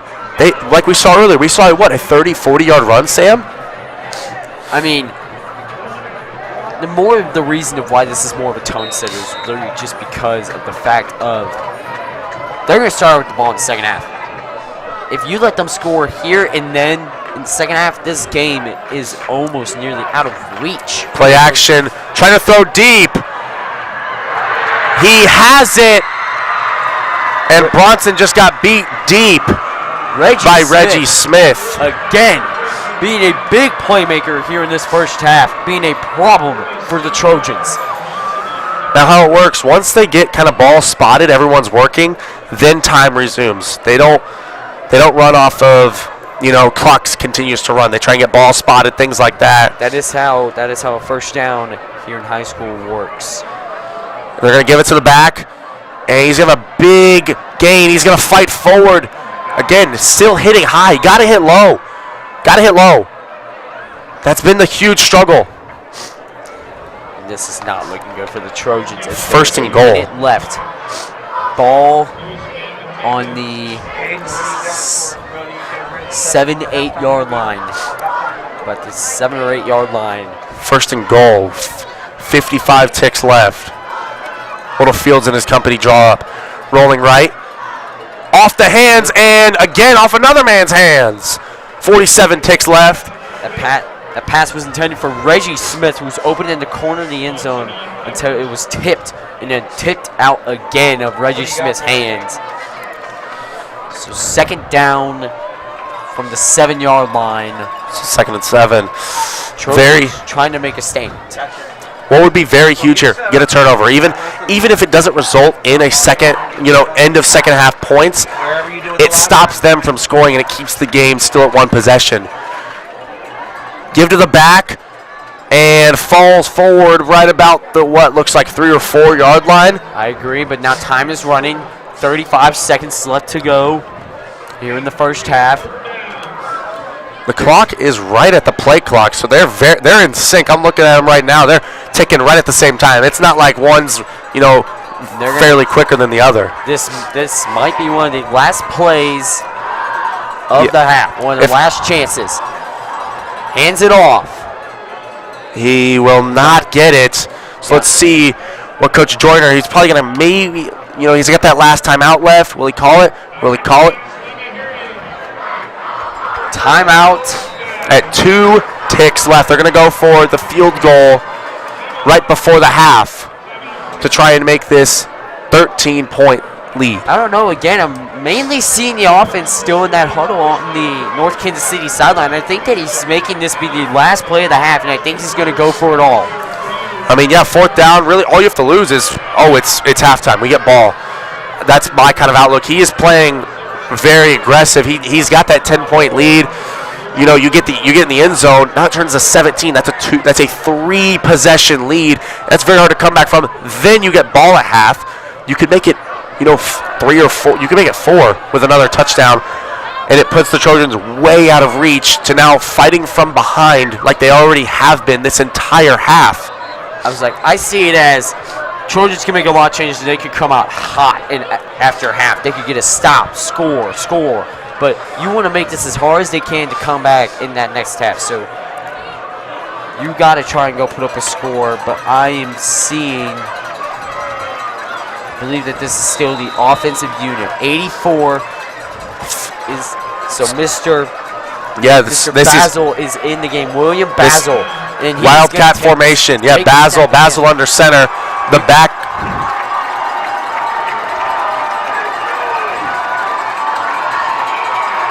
Basil keeps. He's in. Touchdown, Hornets. You have to expect that. You see the read, and you still have to think, okay. He's not a QB. I mean, what are you thinking there? What else are they going to do? They're a very run-heavy team, and it's not a QB. Unless it's a screen play to the running back. But you see that because you see the offensive lineman not block you. I think I see them thinking, okay, we have to be ready for a fake here, or just a hand up to the running back, and he's going to run outside and draw us out. But no, it was a straight keep again, and it was a score. 34-17 here at half. So we will head down to the sideline. Aiden Murray will have our halftime report. What an electrifying quarter here for the North Kansas City Hornets. Really showing their ability to make big plays. On the other hand, Park Hill, they really need to step up. Their defense is really trying to make adjustments accordingly, and the offense needs to be able to have their big play ability and get a score. I'm Aiden Murray. Back to you in the booth. Thank you, Aiden. And now, soon we will have our band perform their halftime performance. But now, still for the rest, we will see what the Trojans can do to come back from this 17-point deficit of 34-17 at halftime. I wonder what they're going to dial up at halftime. We will see you back here in 20 minutes. Just, to clarify, because you're watching here, the Chiefs are down 10-0, second quarter, 4:54 left in the second quarter. So look out for that, and we'll see you back here in 20 minutes. There you go, right there, boy. One way or the other.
back to moving to the rest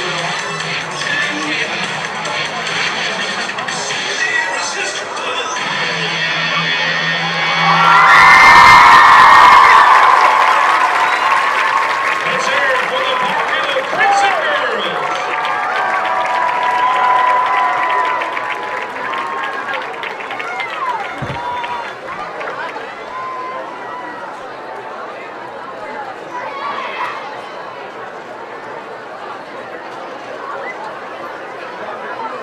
Ladies and gentlemen, please welcome to the field your Trojan Marching Band.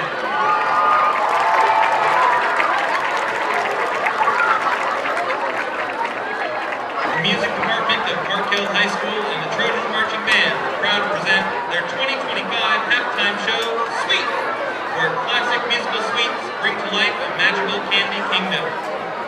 Tonight's show will feature soloists Dylan House, Gabriel Epps, Brooklyn McDowell, Emma Odell, Peter Edding, Wilma Egon, and Gwendolyn Bell.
The Trojan Marching Band is proud to present their first home show this season.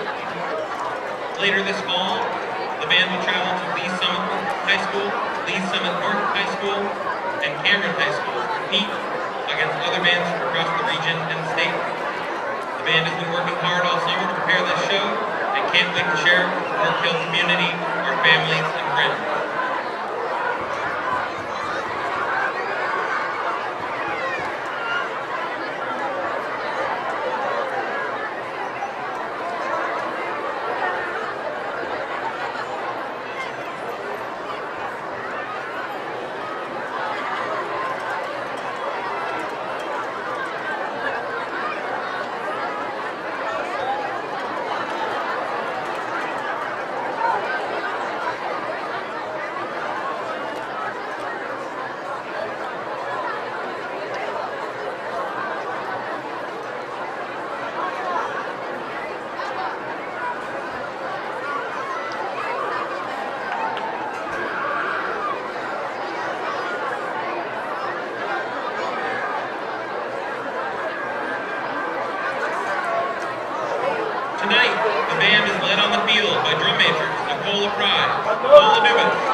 The 2025 Trojan Marching Band Seniors include drum majors Nicole LaPrise and Lola Dubas, flutes Brooklyn Gonzalez and Caitlin Werner, clarinets Lola Elori, Emma O'Dell, and Peter Edding, saxophones William Hickman, Cameron Hines, and Lauren Strickland, trumpets Dominic Cadiz, Salem Lee, Jackson Valdez, and Joshua Yu, telephones Addison Carty, Ryan Zane, trombones Lucas Muller, Jonas Moore, and Ben Platt, baritone Z. Marcial, tuba Cooper Arlington, Victoria DeWitt, Bradley Epps, Braylon Epps, Maddox Golan, Peyton Randolph, and Madeline Whitney. And in color guard, Lisa Cruz-Franco, Declan Dorn, Layla Udali, and Angela Villamayer.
Welcome back to Preston Field. I'm Brody Fetters, and I'm Sam Miller.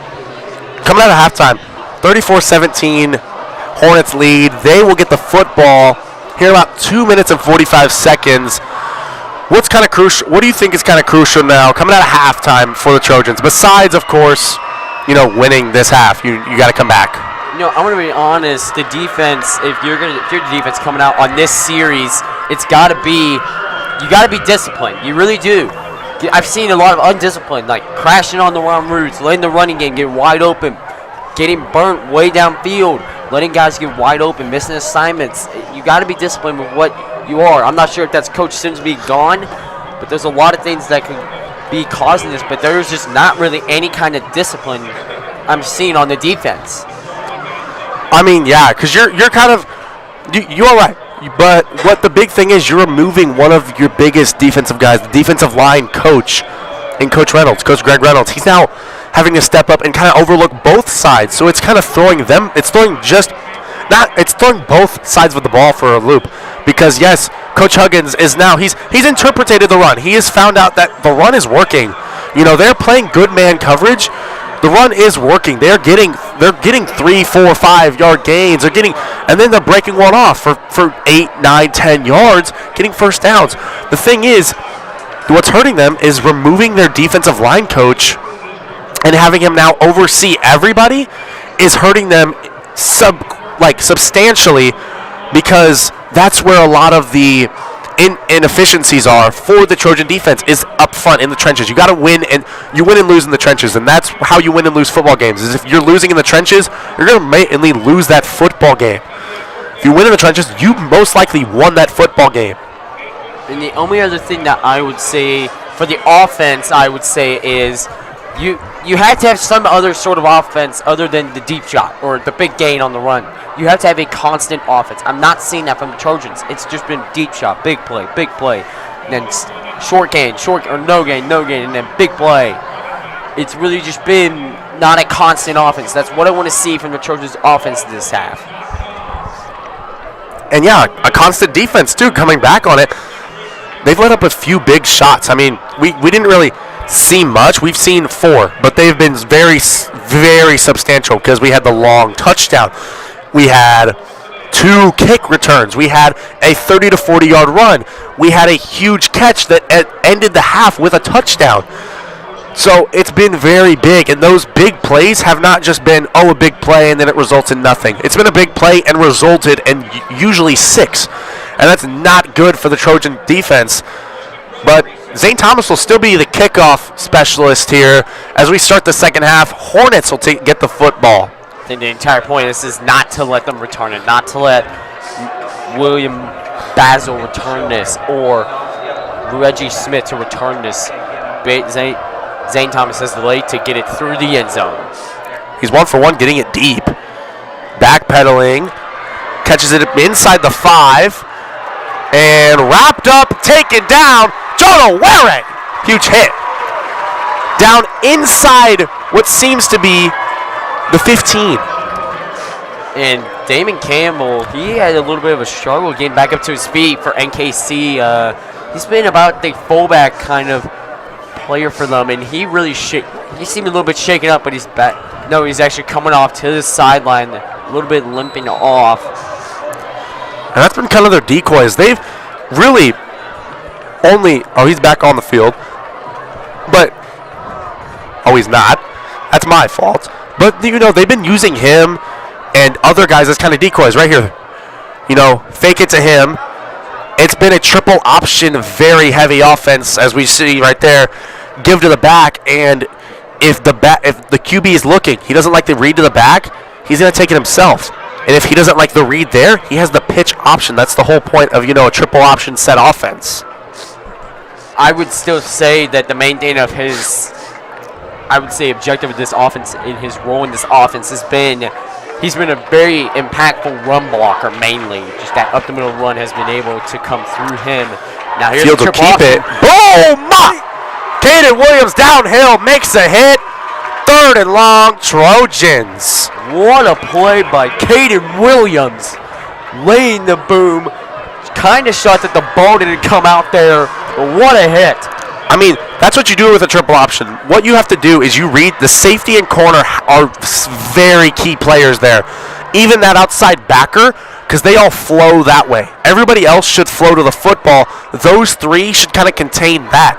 Corner has that sideline. Safety has the middle key. And then the outside backer has everything in between.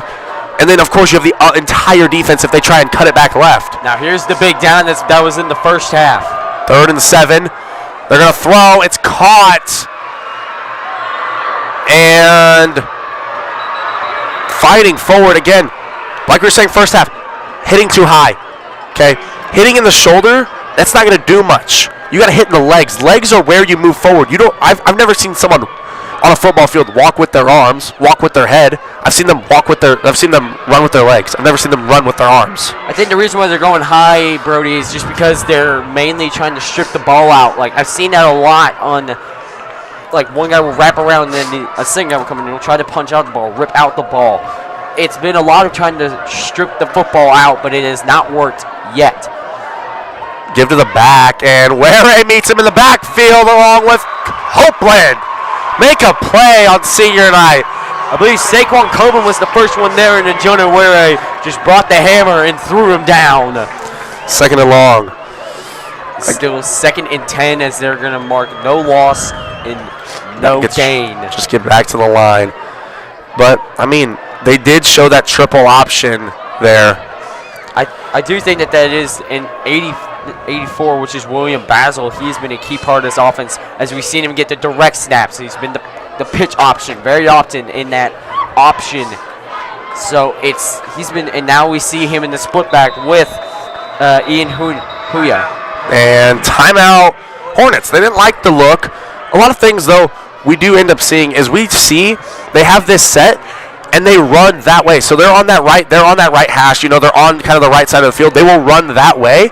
But with running that way, they also bring their top receiver at the top of the screen. They end up bringing him all the way kind of to the sideline because then that corner has to shadow him. You don't want to leave him obviously open because you just see him open. You're going to throw the football. So it's taking away a guy and keeping him completely away.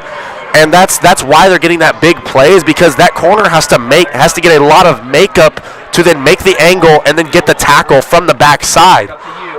I will say this, I have been very much impressed, even though that they gave us the first down. I've been very much impressed with how the Trojan defense has looked coming out of the half. They've been able to make the run game way harder. They've not allowed many yards.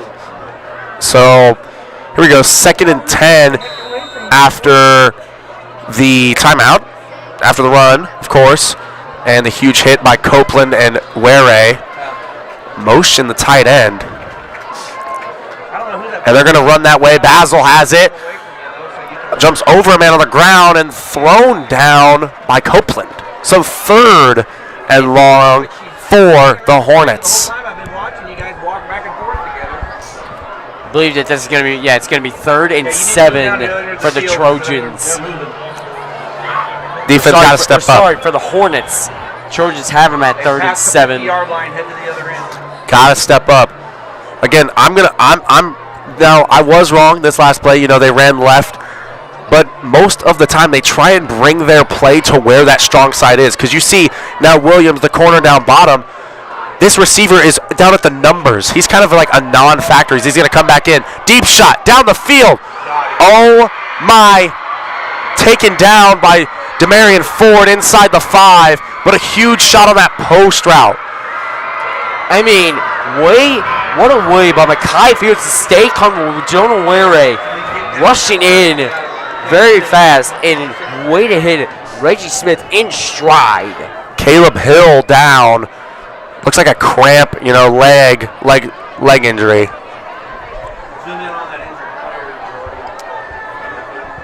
I'm going to say it, not very much impressed with the Trojan defense that much anymore after that deep shot. That's what's hurt them. It's the same thing. It's the same fix. It's still the same fix. It's the deep shot, the big play. But it's the same thing. Like I said, you win and lose in the trenches. And if you are able to generate some sort of pressure there to disrupt the pass, disrupt the QB, he gets uncomfortable. He has to roll left, roll right, step up into maybe somebody. That's what. Oh, he's running him off the field. Oh. Maybe it's a serious cramp, but they did get pressure on that play. Jonah Ware was in the backfield within seconds, but still. But who else? That's No the one thing. else. You have Jamari Bell. You got to get off the line. You got to be in there. Louis Van Batavia, you've got to be in there. You know, the defensive tackles that have been in, Jack Conway and Aiden Donar, you got to be in there as well. It's all about that. A run up the gut. They're going to try and power it forward, and he'll be down short of the goal line. 2nd and goal.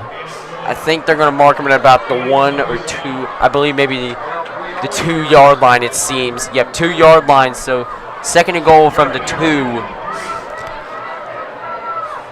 They do keep the QB in Fields, so they do not run that wildcat formation just yet. But be aware of it if they don't get it here, because so far they've been 100% with it. Oh, over his head! Fields trying to make something. Whoa! My God!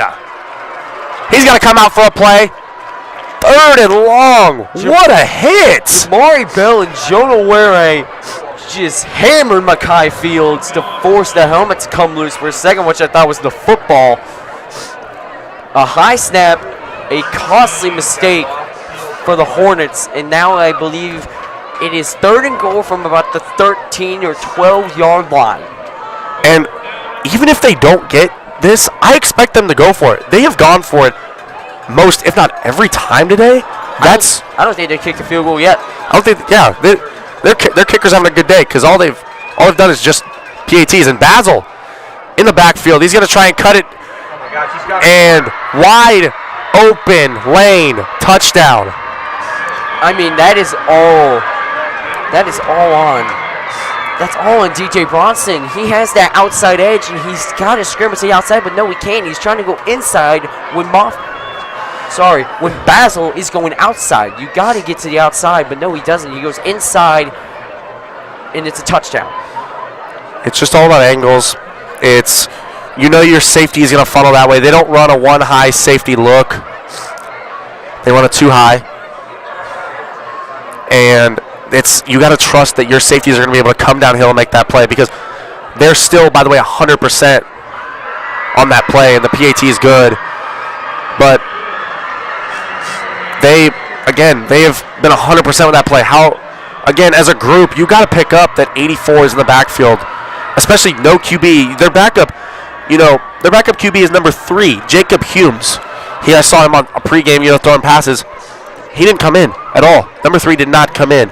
They brought in another receiver to bring that heavy set of just heavy receivers to just block. And again, like we said coming into this game, like Sam had said, they're a run-heavy team. We've seen it all day. Yeah, they've taken the shot and it's worked, but it's worked because they have pounded the rock. Now the defense is committed to the run. Then the corners kind of ease up, let a guy get a move and get a cut. And that's been the failure today. And it is 41-17, a huge tone setter for NKC, showing that they're still dominant in this game. But now we will see the Trojan offense take its place here. And let me just say this. When you see that number 12's helmet comes off there and you know that he's going to have to come out of the game, the first play I thought that what was going to happen is that William Basil is going to come in at first. That's my first thought, that they're going to run that little direct snap to William Basil. Backpedaling is Roberts. Taking it and hit. Looked like a face mask, but no call. Out at about the 30. They brought in a new guy, a new kicker. Number 65. That is Yosgert Fuentes, who is listed as an offensive lineman. I mean, good for him. Looked like he had a pretty good leg on him, too. As the Trojan offense takes over, huge deficit early here in the 3rd, as the Hornets just had a 5-minute drive. That's been their thing, is they've been able to have quick hitting drives, and then they've been able to have those 5, 6, 7, 8, 9-minute drives that have really just, depleted everybody on that sideline. And also, I'm just going to say it, it's the same thing, except they looked a lot better with not allowing those 6-yard gains in the run. They stopped all that. They got pressure, but they're still just allowing these huge plays in the passing game. Like, they had a 3rd down and 7. On that first 3rd down, they allowed, a 20-yard gain? And then it was the huge pass to Reggie Smith. Who's been electric today. He has 3-4 long catches plus a kick return touchdown. And, I mean, Basil has a kick return touchdown, too. That's huge for them. I mean, if I'm focusing all of my resources to one guy on a 3rd down, I'm focusing all to Reggie Smith. Good gainer by Dixon on the screen play. Looks short, 3rd and short now for the Trojans. And injury on the play. Looks like Kevin Addison, the senior. And he seems in a lot of pain. Ooh, Right. nice quick up. Looks like a leg. Limping A off. slight limp. Trying to get off. He's like, Coach, I'm good. Coach, I'm good. And he's limping. But He's pulling him out, and we'll see what the Trojans have cooked up for 3rd and 3.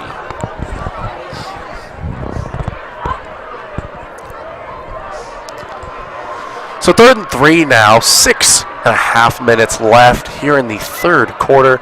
Trojans deficit is, the Trojans are down 41-17 here. Now, they had a decent first half, but then it was, it's kind of remembered that they were down 34-17. They had a manageable chance down by 10, and then nothing came of it.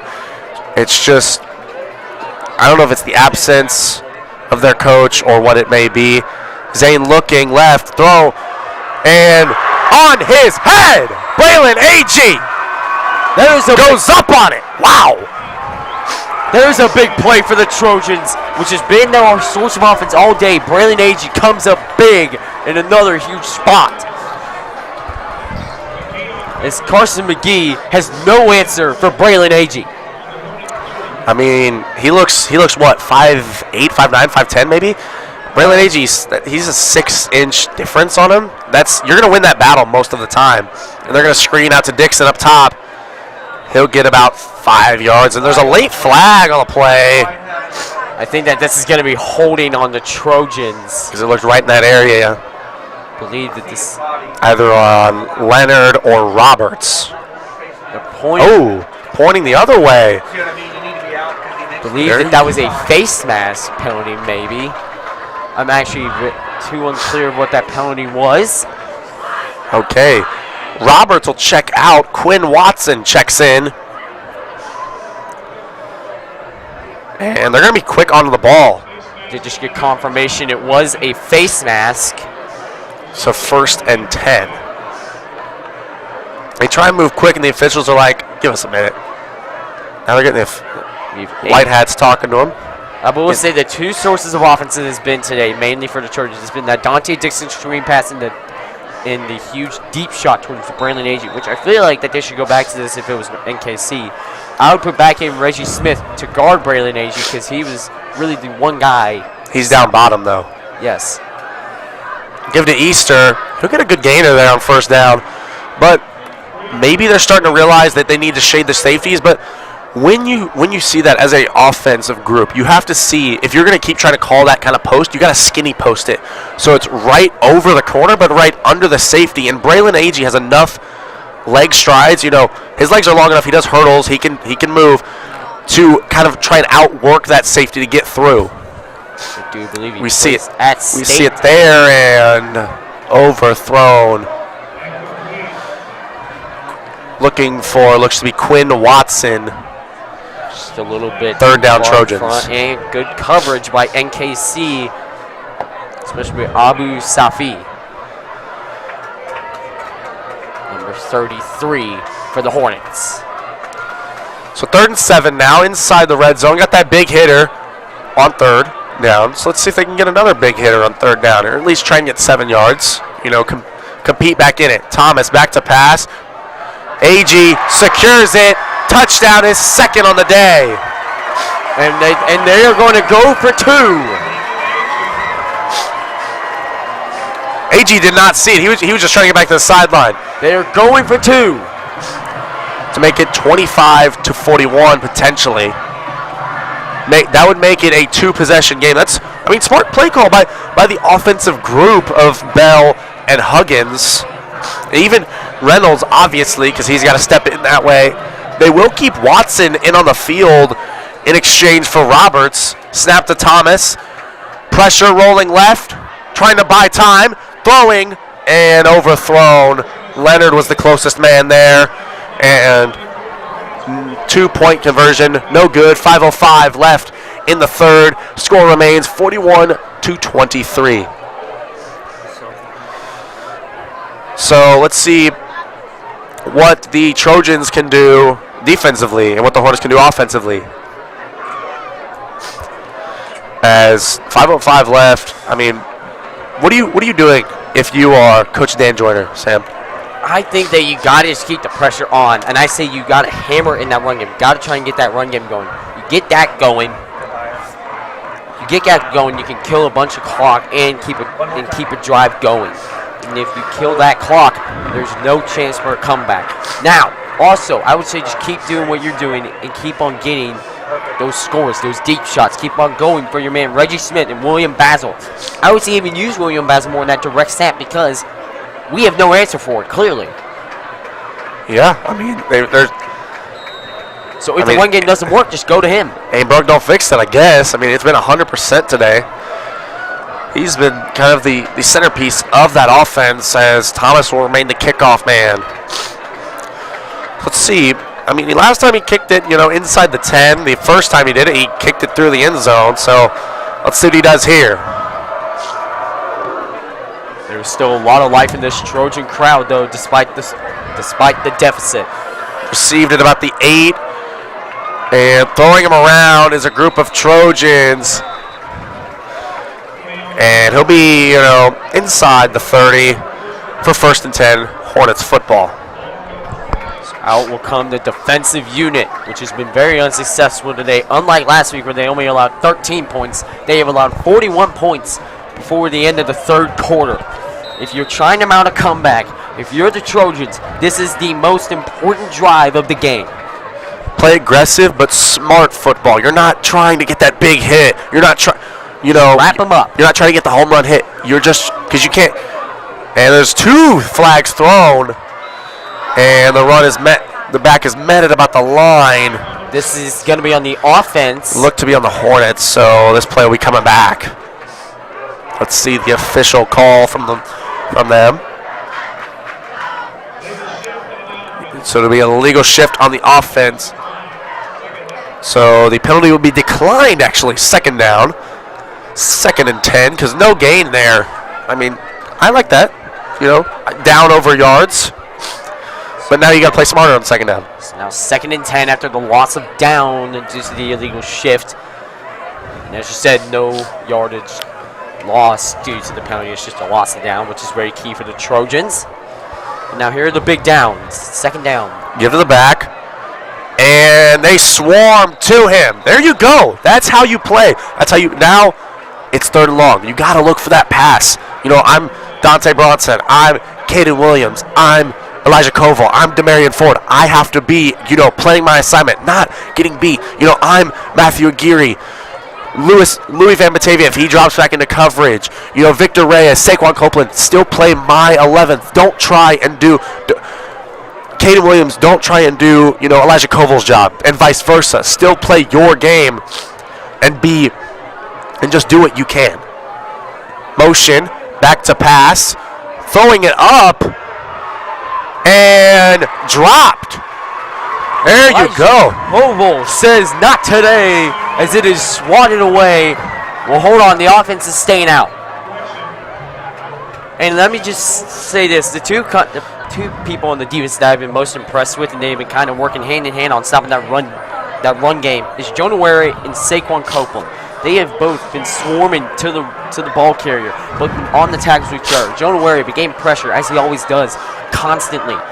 I just need more pressure to be on Mekhi Fields because he's having way too much time to take these deep shots, and now it is 4th and 11. Wouldn't be shocked if it's a punt here. Maybe see if they jump.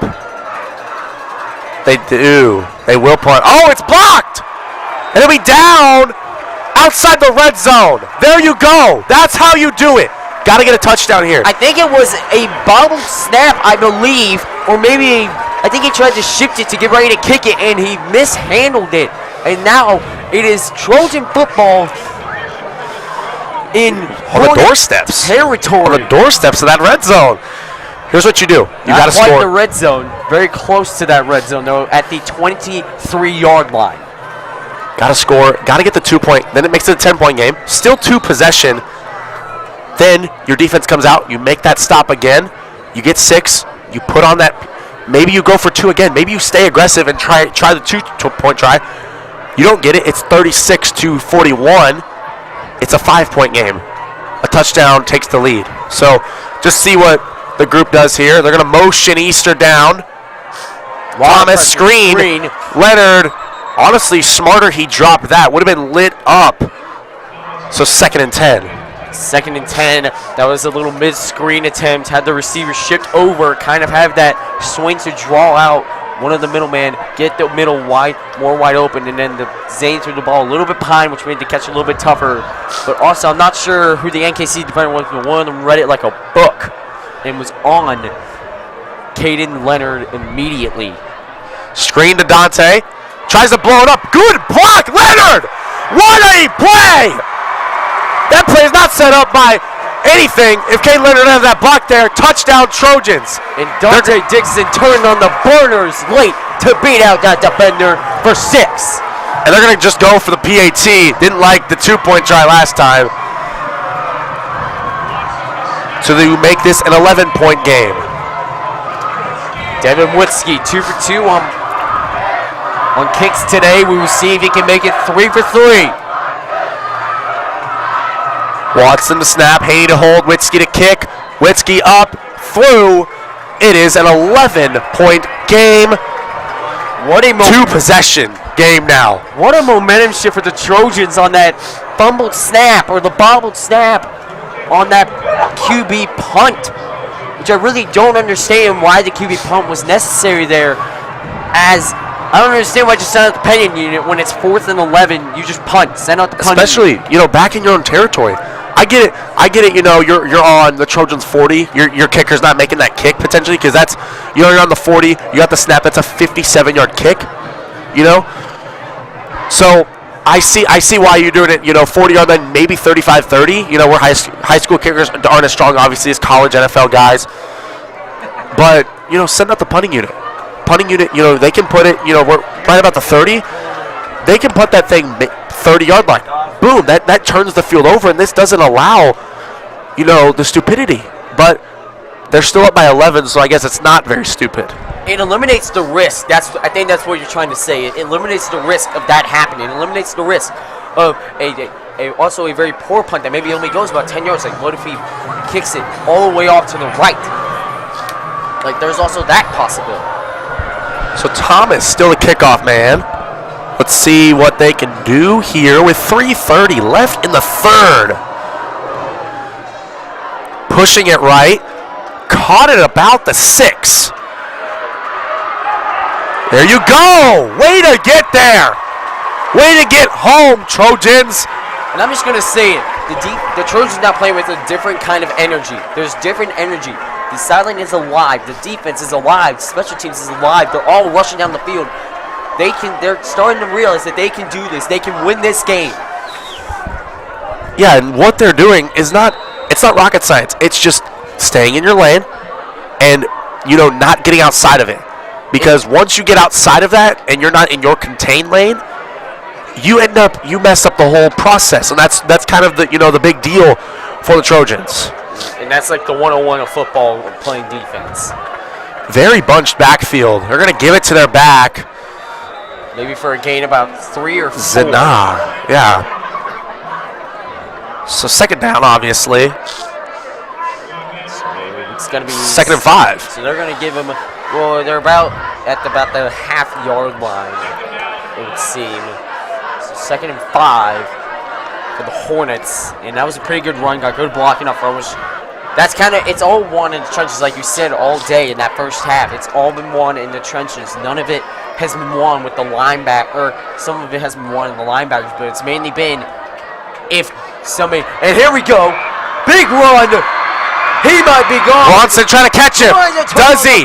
Does he? Has the angle potentially? Yes, he does. Oh my, inside the 5. That's a really good angle by Dante Bronson to get him down, and now he's hurt. Kobe Rhymes hits the decks hard, and he's out of bounds, so, oh, they will call the injury timeout. Sometimes, out of bounds, you don't call that, injury timeout. They will for him. I think you have to call it here just because he's on the other sideline. Yeah.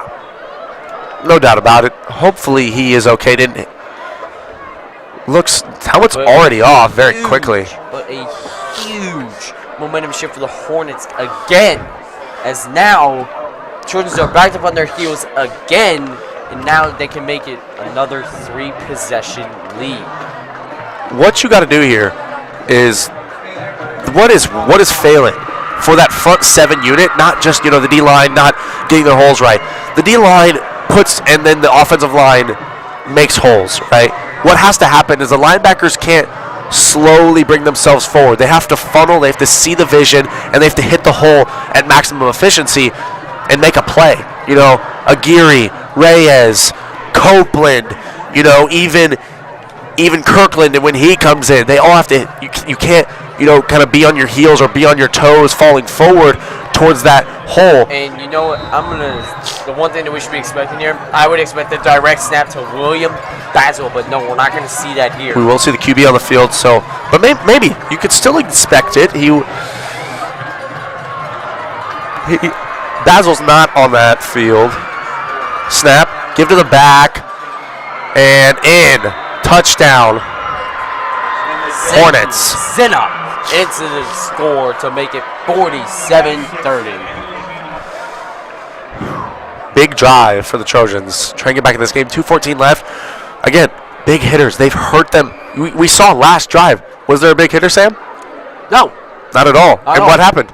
They won the one time they went for a big hitter, it was right here on the edge, number 1, with Kobe Rhymes, and it was swatted away by Elijah Koval, which ended up stalling out the drive on 3rd down. Exactly. So what? I mean, I'm not a professional. I don't have my degree, but you eliminate the big hitters. You eliminate, all of the scoring. You eliminate all of those things. So that's kind of just been the motto for today. It's just been the big hitters have hurt them. As it's not just been, they've had a big run here and there. They've had big runs. They've had big passes given up. Not really penalties, so to speak. It's kind of, it's not really been a clean game on either side. Both have gotten their fair share of penalties. But they both have, it's just been the big hitters. The Trojans even, they've also had big hitters. And that's how their offense has gotten started is, the big hitter of the miscue punt by the QB, the big hitter to Braylon Agee, the other big hitter to Braylon Agee. He had 2 or 3 of them today? That's been what's been on both sides, not just the Hornets side, not just the Trojans side. I don't think I've seen one drive in this game where it's been constant gains, this constant yardage gain of every play. It's these 5 yards, It's been, okay, we're going to get this one gain of 3 yards, and then we're going to maybe go back 5 yards, and then we're going to make this huge play for 20 yards for either team. There has not been one perfect chef kiss drive, I would say.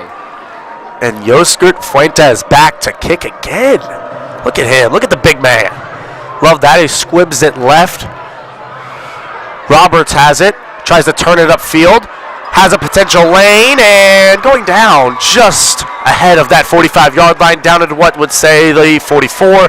The Trojan offense will take back over. I do think that they're just trying to avoid Dante on those kickoffs because he's been very dangerous today. He's broken a few big ones, but so has Roman Roberts. As he just did there, he almost broke a big one, but he did break a big one as he got all the way to the 43-yard line. They're going to officially mark it, and I will step the offense as we need to have a quick score here for the Trojans to have a true chance in this game. They're going to keep Quinn Watson in for Roberts, Baxter at right guard instead of Wyatt Spa, who've kind of been, they've both been rotating here at right guard. Maybe it's injury, maybe it's, senior night, got to get the senior in, but got to win a football game. Give to Easter, sheds a tackle and fights forward for what would say, a gain of 7? Good gainer there, first down. I would say, yeah. That was about 7 yards. And it will now be 2nd and 3 at about midfield. At midfield. So from the 50, 2nd and 3, got to get to the other 47-yard line. Fake to give to Easter. Fake, pump fake. Down the field. Oh, my! Caden Leonard! They're going to call it a catch. Laying out and having it. My goodness!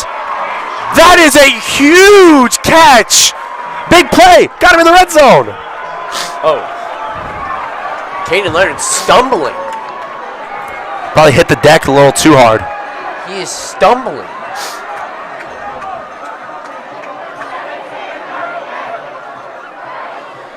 Fake to give to Easter. End zone. AG has it. Touchdown!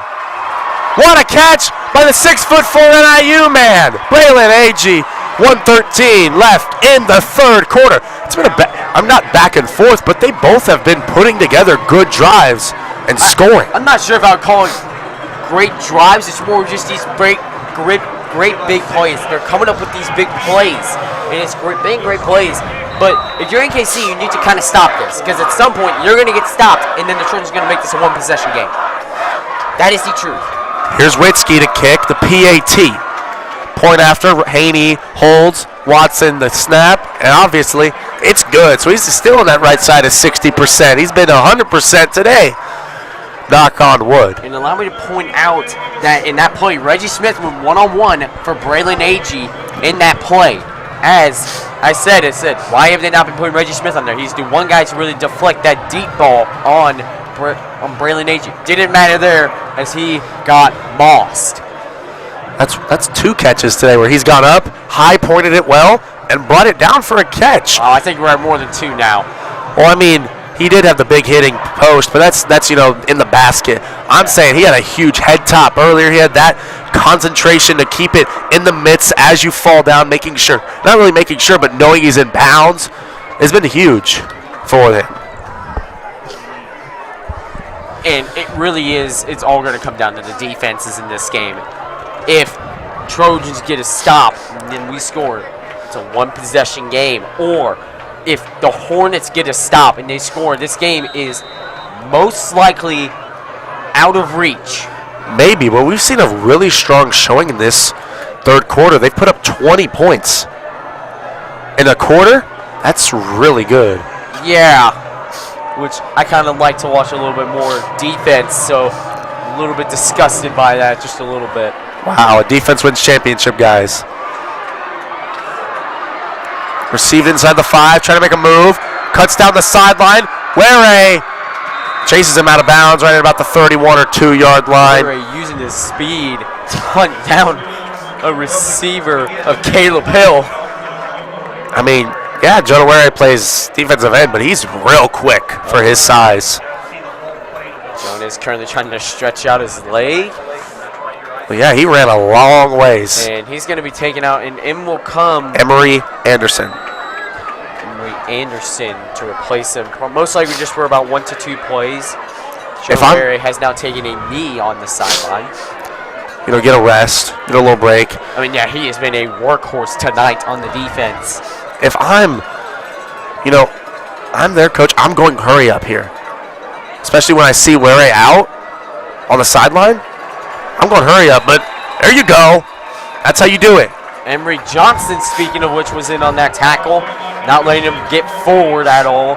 But they're going to give him, it seems like, a yard. And it's going to be 2nd and 9. Uh-oh.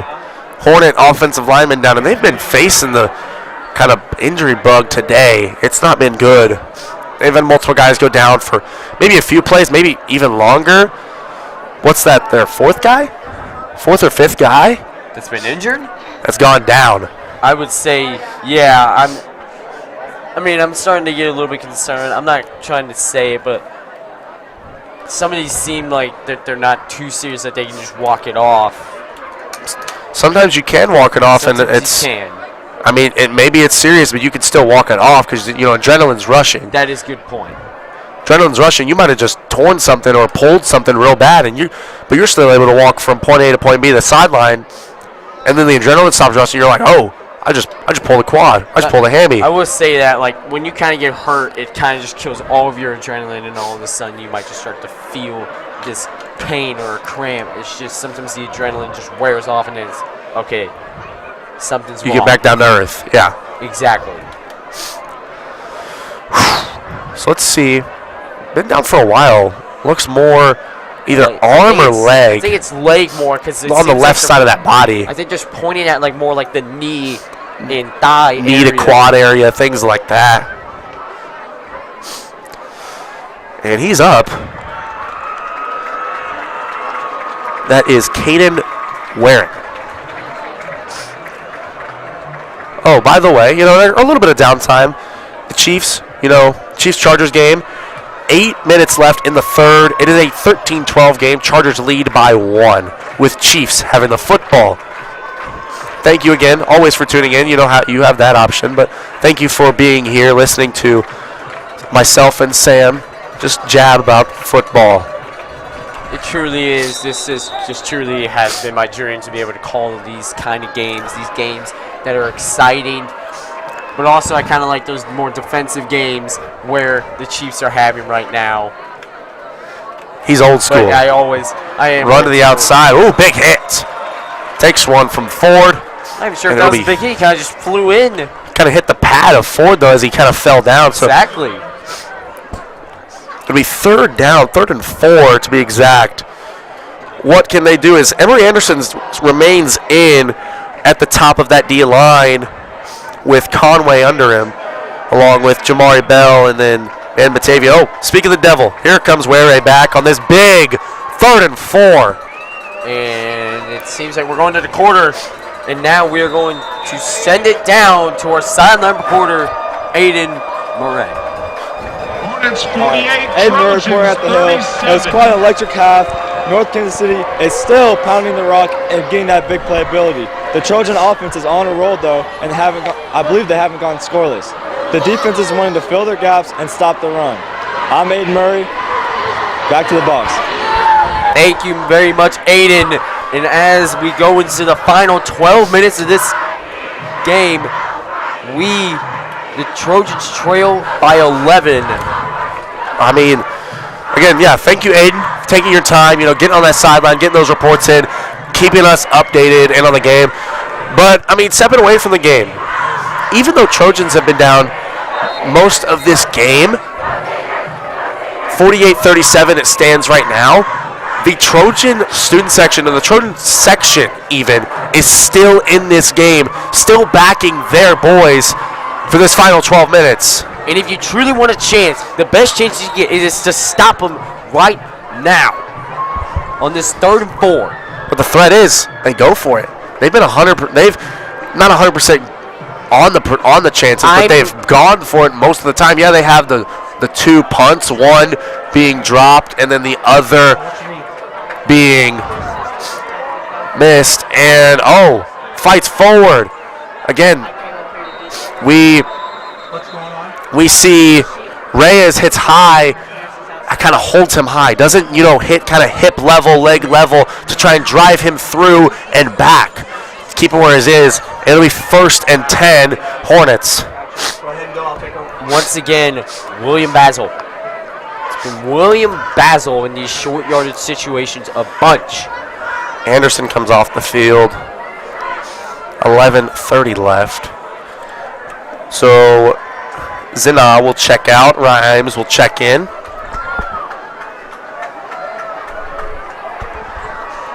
First and 10. Back to pass, play action. Throwing deep. He does not have it. And he's going to call pass interference on Caden Williams. You got to look back. You got to look back. You can't just put up your hands and go into him. You can't do that. You got to look back.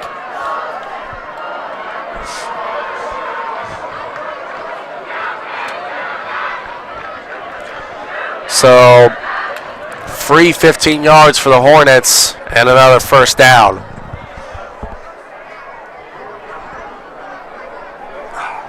This will be set up in Trojan territory. 38-yard line.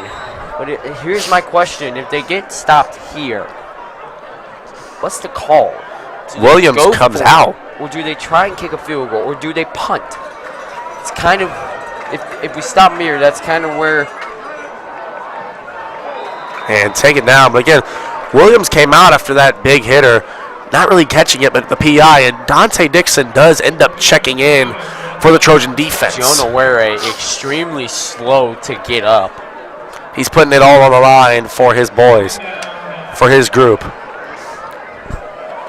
Always battling, always trying to, do whatever he can to be the biggest impact and the playmaker that he always is. Caden Williams is currently getting chewed out on the sideline for that huge pass interference.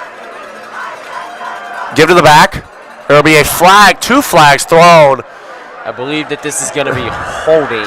And Aguirre shoves him out of bounds, but we'll see what these flags end up being. Either, a false start or holding. It will be a false start on the offense, so it'll be coming back.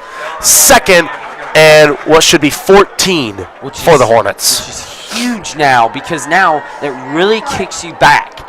This really kicks you back, which doesn't really mean much for the second down because it's been big plays. It's been the big thing. So I wouldn't really say that the yardage of second and third down really matters. It's stopping those big plays, but this matters because this may kick them out of field goal range, and this makes it extremely harder still to convert. So yeah, false start. And this changes the defense's approach. Are they going to blitz now to not let him get time? I haven't seen a lot of blitzes being sent by Park Hill. I mean, we saw a lot of it last year with, the use of Bronson coming, kind of shading, and then going. It was very good, and you dropped the backer out, that outside backer out, but now we haven't really seen much of that. So let's see what we get called up here. 2nd and 14, motion. Give to the back. No. It'll be the quarterback. Fields keeps it. And first down inside the red zone. So good of a keep, I didn't even realize it. Well, you see, Koval, he took the pitch. He didn't take the quarterback. His assignment, I believe, should be the quarterback. Got to take the quarterback. Yeah, I mean, corner. So we will actually see Koval step out. Caden Williams comes back in. Bronson moves back to safety. But that mainly just means that someone else missed their assignment because it was one, and if he picked the quarterback, he was going to pitch it. If he picked the pitch. Oh, dropped. Oh, picked up. Oof. Could have been huge for the Trojans with 9:30. NKC as it kicked right into a diving back. Samuel Zinna's hands. Dove for it and just, he knew he's not getting anything. He didn't try and pick it up and be cute with it. Just went down. Trusts his coaching and his offense's abilities to, do something with even a loss of 2 yards. Now, so here's what I've seen kind of from this NKC defense, and I know you mentioned this. They draw out this guy way out on the edge, number 82, for instance. It's like they draw out a defender here. But they're actually going to run that way. And taken down, short of the down marker. It'll be 3rd down for the Hornets. You guess it. It's William Basil again on the touch. He has been unstoppable tonight. Big thing. A lot of what needs to happen mainly is if I am Saquon Copeland, if I'm Matthew Griff, if I'm anyone on that front 7, I got to call out if Fields steps out of being QB and Basil steps in, because you got to notice that they haven't thrown the ball with it. Give to the back. He will not get it. 4th down. Will they? I mean, they haven't used the field goal unit. Will they use it now to make it 51, or will they go for it on 4th down and 4? So this is interesting as I see Basil steps off. I was like, Basil's stepping off, which is interesting to me. He's been their biggest playmaker today. He's been their biggest playmaker up to this date. Sorry, up to this. So I'm kind of confused why he's not in on one of the biggest downs of the game. Very good turning point at 7:40 left. So my thought immediately goes to Reggie Smith. Got to watch out for Reggie Smith, or maybe they're just going to go for the pound the rock approach. Now we have timeout by the Hornets. So Maybe they didn't like it. Maybe they didn't. I mean, they drained all the clock. Now 7:33 left in the quarter, in the half, really. This is, again, a key drive for the Trojans. They need to get this, turn this over, go score, stop them again. Then it's a 4-point game. And they have control. You got to be able to get back in this game, especially when down 11. It truly has been this important. I mean, the entire game has led to this. You don't stop here, they're probably going to take up at least another minute, which makes it 6 minutes. And they're most likely going to score. And they're going to keep pounding it. They're going to keep pounding it up the gut, going outside. They haven't really, on their run plays, besides when they've pitched, it hasn't been out to the numbers. It hasn't been a stretch type play. It's been more inside or, right off the tackles. That's been their kind of approach today. And you got to kind of pick that up as a group. Okay, I now see Basil out there in Basil the slot. up top, along with Reggie Smith. Big down, forthcoming. 4th and 4. Play action. Throwing. He has it. He is in. Touchdown. I told you the two biggest playmakers are at the top. It's got to go to one of those two, and it did. It went to Reggie Smith. Now, if the Trojans don't respond, I would say in under about 2 minutes, this game is out of reach. Making it 3 scores. So Jordan, zoom in on the place kicker and Hornet. Just get those two guys in your frame. 17-point lead now. Fourth, potentially could be 18, pending this PAT. Snap, hold, kick, up, and good. Makes it 55-37. The recipe to success for a team, for the Trojans, is not letting up, this much. 8 total touchdowns is not the recipe to success. And it hasn't been, them using their entire offense. They've been using, they've been using 4 guys, mainly. It's been their QB, obviously, no duh. It's been Reggie Smith. It's been Basil. And it's been their 2-headed monster in Rhymes and Zina. I mean, it really has been and also I'm trying to link through my mind of what could have the offense of the Trojans done better. I'm just going to start out early. Got a huge kick return to start the game. I feel like you had to go down and score there to begin.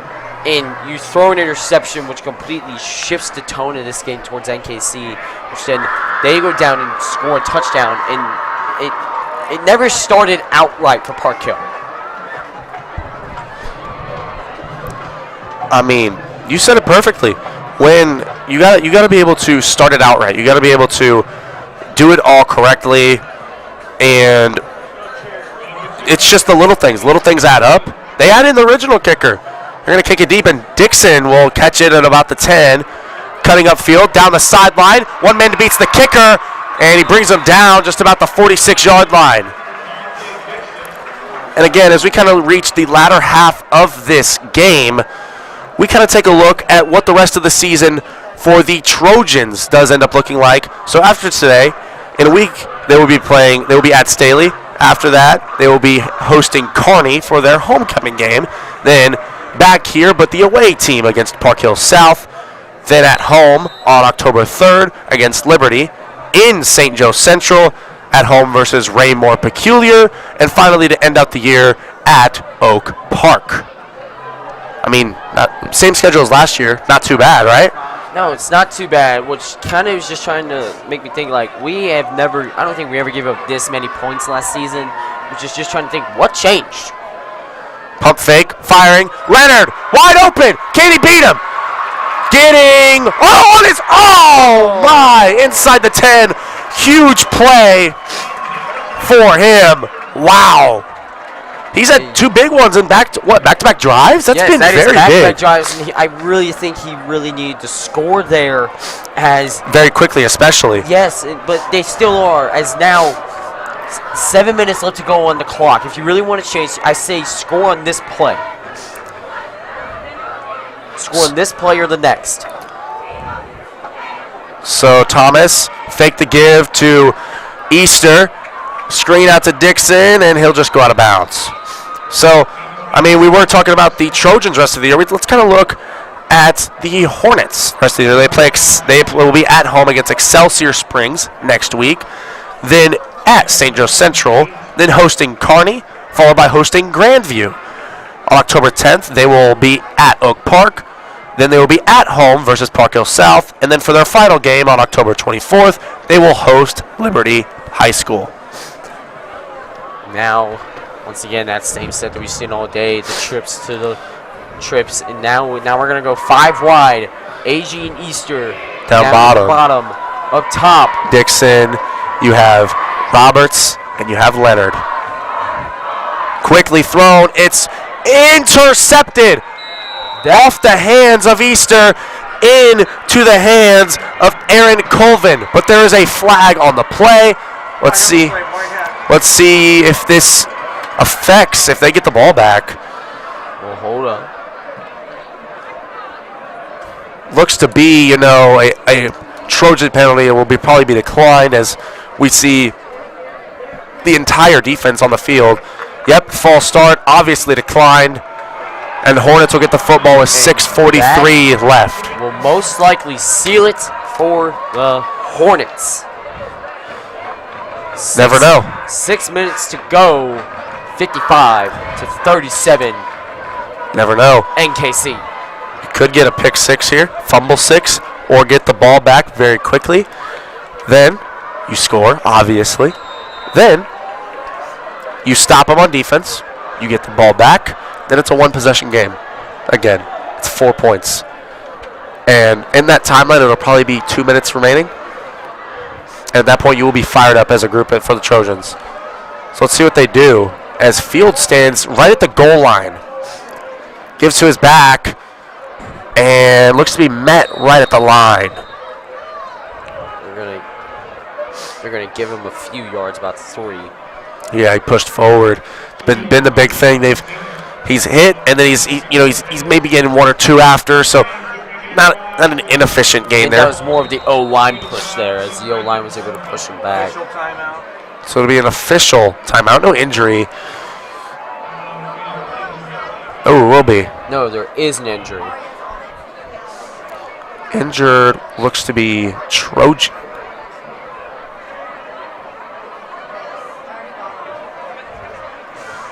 That does not look to be good whatsoever. Especially, right now, 4th quarter, you need to be back in it. This is not ideal for the Trojans whatsoever.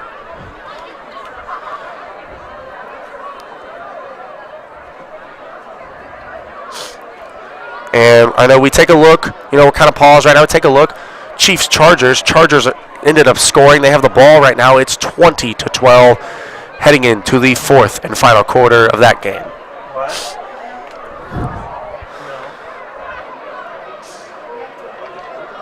And Saquon Copeland ended up being the one that was down. The leader of that linebacking core. Let's hope he can get back up quickly, especially now, being very, very vital for those group of guys. As Andrew Kirkland obviously will step in, has played really kind of all linebacker positions today due to anybody needing rest. So he's been kind of the rotational piece over at the linebacking core. Just over 6 minutes left here in the 4th and final quarter of Trojans Hornets. Give to the back. Breaks 1 tackle and taken down. Be 3rd and short for the Hornets.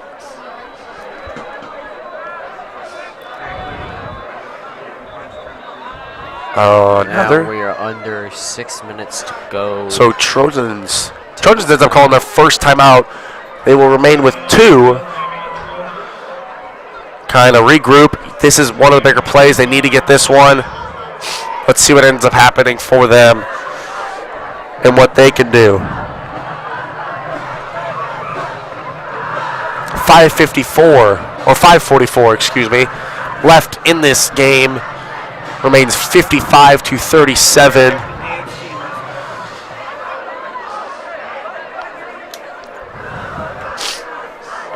So, again, very, very. It's just been today. It's just been very big on the big plays, both sides. Now, the Hornets have limited allowing the big playability. The Trojans have allowed a lot of the big playability. You know, we saw, it didn't happen earlier with that huge catch, but it was a huge pass interference on first down. It ended up being a touchdown. So that was huge. You know, free 15 yards. Here you go, and a new down.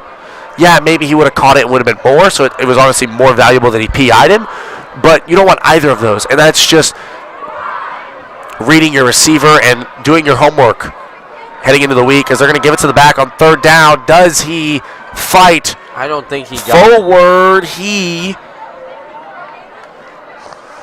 maybe looks a yard short. Yeah, they're going to mark him short here. Another official timeout. A lot of these here late in this fourth as we get to the latter half of it.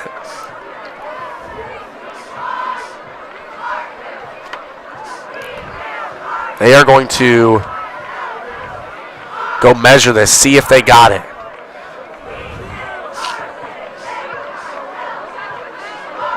Did they get it? Does it? It looks short. No signal. Still yet to have a Still close. Does not look like they got it. 4th and inches. Now here's what I think you do. You leave your quarterback in, you do a QB sneak, or you bring back in William Basil. How many times have I said William Basil tonight, Brody? Too many. A lot. Take him out to dinner. I mean, you've said his name way too much.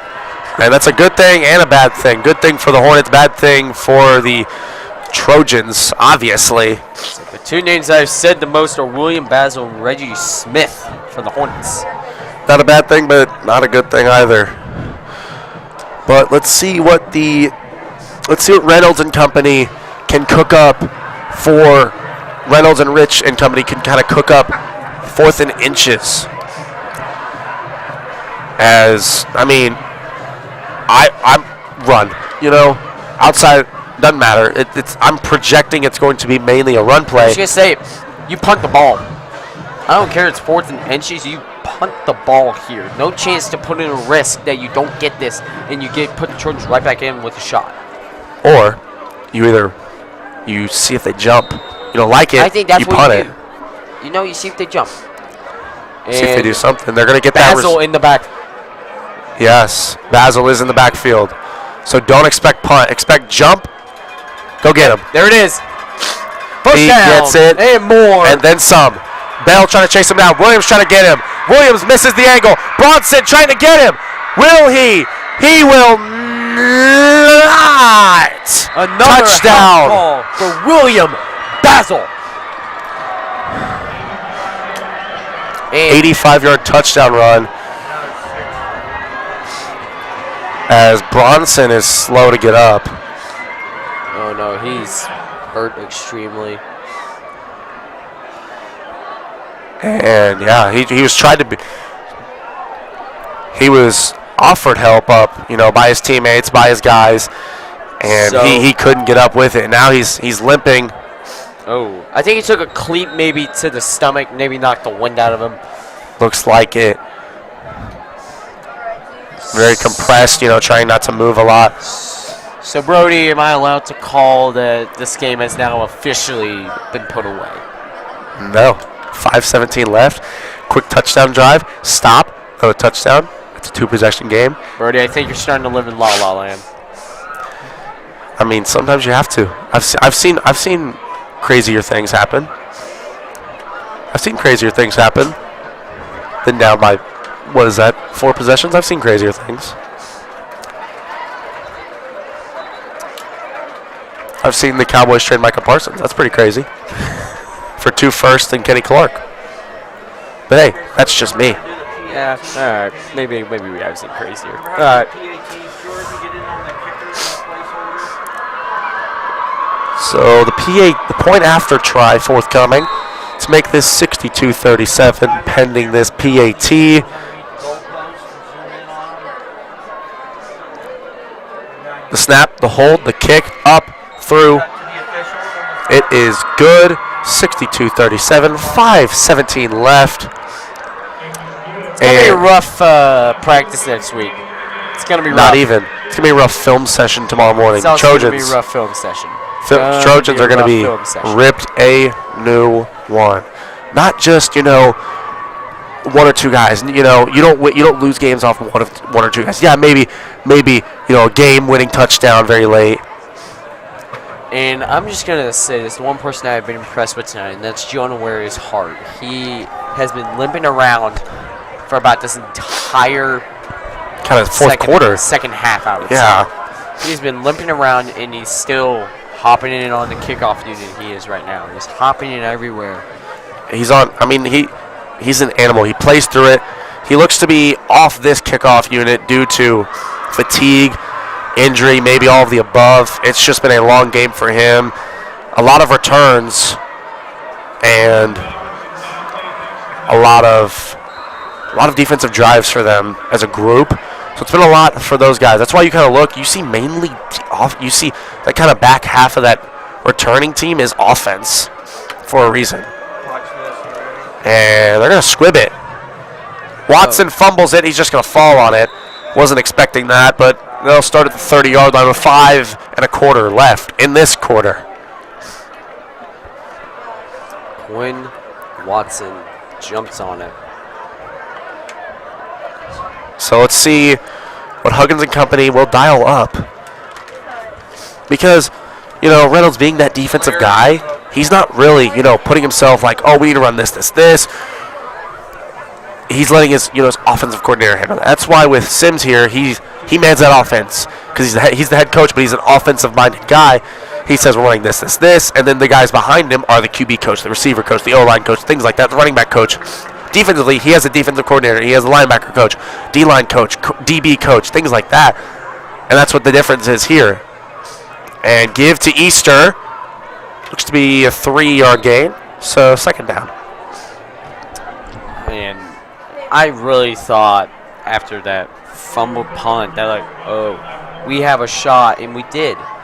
We did have a shot, and I can't even sum it up into one play or a few plays of where It's been a group effort, the 2 kick return touchdowns, the dropped passes, the miscues on defense, miscues on kickoff, resulting in those.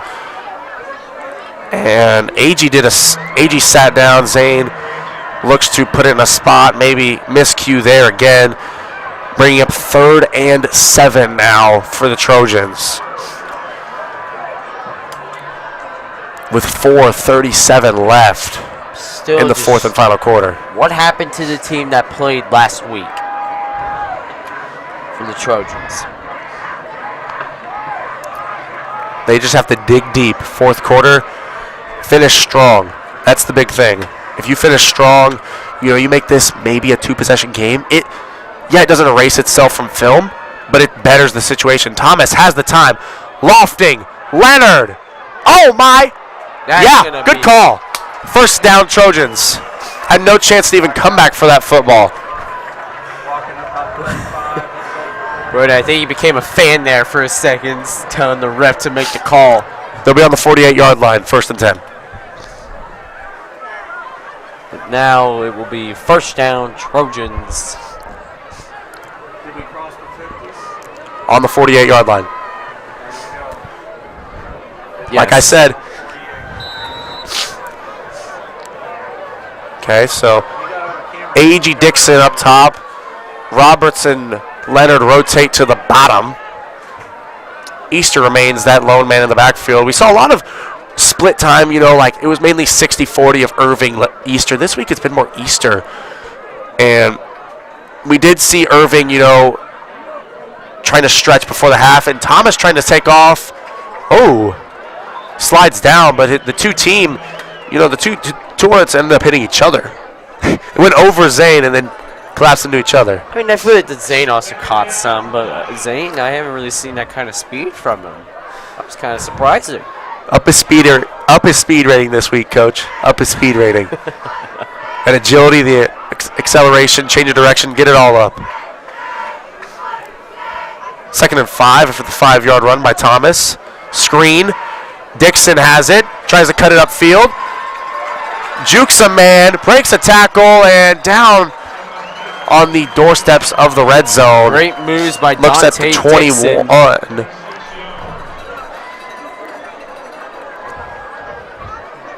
So 1st and 10, 3:40 left. And here's what I don't think it'll be as bad as a film room for the offense. I mean, yes, there was mistakes. I mean, there was a plethora of mistakes, but Falling down and good catch. what a Really good grab, catch. But By AG. I mean, falling down, tripping, and then snagging it. That's very good concentration by the senior receiver, Braylon Agee. Being here since his sophomore year. I mean, that was very impressive to be able to be falling down and to make a catch. Yeah, it was only, 3 yards, but still. I mean, still, Very, very I need something good to impressive. talk Dixon about. cuts back inside. Dixon is in. Touchdown, Trojans. 3-possession game with 3:06 left. Sam, there's still life. Don't doubt them. You can be quick. Hey, onside recover, you go score. Onside recover, you go score. It's one possession. I will say Never doubt. I was very impressed with Zane's onside kicking when I was at practice. Zane had some good onside kicks that led to recoveries for Trojans in practice, but that's practice. That's where you can control things. Yeah, one thing I would do here, I'm managing the kicking unit. Witzke's kick, obviously good, 100% today. I am either squibbing it, putting it very high and right behind that kind of first line of guys, but in front of that second line, so they kind of have to make a choice of, does that first line drop back like an outfielder and try and catch it, or fair catch it potentially, or do those second line guys come in and try and make a catch and then either fair catch it or try and run with it, or do you go with the surprise onside? There's no surprise in this onside. There's no surprise in this. You never know. I mean, you could line up normal and just, Zane kind of stutter There's steps. still just no surprise. Like, I'm seeing a bunch of hands team. I'm seeing It's been the same group of guys. Reggie Smith. I'm seeing Kobe Rhymes. I'm seeing. But here's what you do. Okay, we're gonna see Evans kind of coming back. You should spot this either really deep or right, at the 30, right on the number. There's one guy that he's shooting kicker towards. It's William Basil. Good thing he's on the front line, so you can just take it right at him, have it hit off of him. Here we go. Ooh! No! There's Jump a too early. flag down. Jumped just too early. Wow. Oh, my. Max Chambers, way to be there on the hands team to recover that, but blown dead due to jumping too early.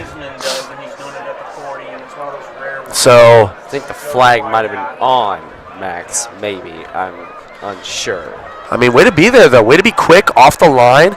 He was just very excited to get, his chance. The sophomore on the kickoff team, getting his chance. Love to see it. Here we go. Maybe Max can do it again. From the 35. It went! It went the full 10! And Caden Williams recovers! What did I tell you, Sam? I told you an onside would work. It's 3:06 left. Go score quick. It'll be 51-62, back to that 11-point deficit. Yeah. What did I tell you? You know what? I'm sorry. Sorry. Don't ever doubt me. I watch my tape. I make sure I catch up.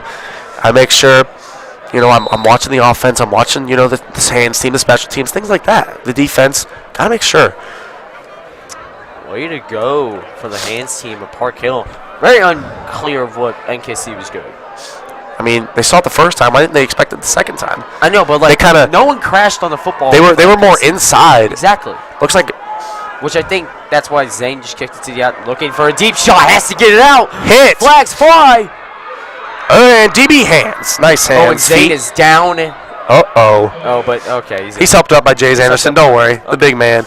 Okay. Abu Safu through his hands. Flag on the play. Trying. Flag not just, down near the line, but also in the secondary. So And this is on the defense. I wonder, I'm thinking PI, maybe holding. Holding on. Holding on the defense, yep. First down. Automatic first down, because defensive holding is a 10-yard, rather than offensive holding is a 5-yard penalty, which is kind of weird, Why is it uneven? It is interesting. I don't. Why do we favor the offense? I'm not a rule book official, so I don't know that much. Get up to your reading, Sam. Get up to your reading. I'll do some studying. Motion Easter out. Ball on the right hash. Thomas steps up, fires a deep shot for AG. Has it. And throws the helmet off of him. Nice play. Way to really let him catch the football. And Good play. Got to come off at least for one, that though. That was William Basil who ripped off the helmet of AG. He was the overline safety. Shafreen Smith will step in, the sophomore, for AG for at least a play. So let's see what they dial up. Throwing screen to Dixon. Dixon gets the edge. Tries and out of bounds at looks like the 5 or 4 yard line. William Basil on the tackle. And AG will come back in. There you go. Did kind of look dirty, grabbed him by the helmet and threw him. I think AG, he was kind of what really it's 62-44.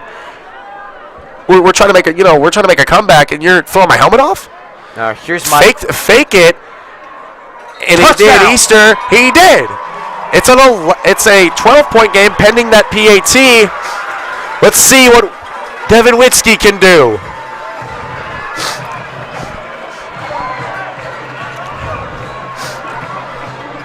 So 2:28 left. Again, that was a quick drive. About 30-second drive, 40-second drive. You do that again? It's a one-possession game. Completely agree with you.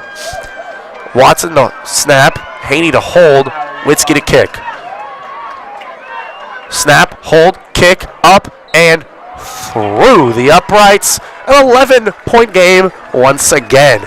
62-51 here at Preston Field. Now here's my question to you. If you get the onside recovery kick here and you go score again quickly, do you kick it again? Or, because if you do that and they get 10 yards in field goal range and this game's done, or do you full on kick it all the way back and try and get a stop? But it depends on how long the drive takes. That's if it's a rinse and repeat drive like that. If it's a rinse and repeat drive like that, we're looking at about a minute 50. No, not a minute 50, but a minute 40, minute 30 left. I think you honestly risk the onside, because what you end up doing is you set yourself up in field position. Yeah, you kick it deep. They have all of this field to play with, in a minute 30, and the Trojans only have one timeout to kind of throw at. Here we go. Thomas, skied, and Smith has it, and he will. So it'll be Hornet football. I'm Coach Joyner. I'm preaching 2 hands on the ball. Yeah, get that huge gain, but you got to be smart. Yeah, you get that. Let's say they get that big run. I'm going down as a running back. I'm taking a knee. I'm just sliding down because I'm trying to waste time. I'm not. Oh, cool! I went and scored in a kind of closer game. Now the Trojans have a chance, to try to make a comeback. Well, it is an 11-point game. If you're the Hornets, you're just preaching this. Don't risk it. Don't try and get extra yards. Just hold on to it. Just tuck the ball. And you're playing 3-down football. You're not trying. Flag on the play. And it is stuffed. It's stuffed. Let's see what is. Van Batavia and Jonah Ware. Ware helps him up. Let's see what this call is officially. Looks probably a false start. And it is. It's a false start. They're asking Reynolds what he would like, if he'd like to accept or decline based on downage. So the penalty is declined. It'll be second down. Kind of smarter. Down, and it'll be completely timeout. agree. Trojans. You still have that 2-minute warning. So, still alive. 2-2-2 left on the clock. And we kind of check back in. Chiefs, Chargers. Chargers ball 27-18. Chargers with 5:02 left in the fourth for them. Hopefully, we make a comeback and the Chiefs make a comeback. Let's not go 0-2 on the day. You know what I'm saying? Sam, you know what I'm saying? I do see what you're saying. Maybe we can get some of our own Mahomes magic. I mean, I don't know, Sam. I don't know. Let's see what Reynolds has drawn up for his group of guys. Reynolds and Rich have drawn up here. 2:22 left. 2nd and 10. Give to their back. And a big gain. He's going to cut it. Williams doesn't have the angle. Ball game. He is in. Touchdown, Hornets. It's really going to be a rough film session tomorrow morning.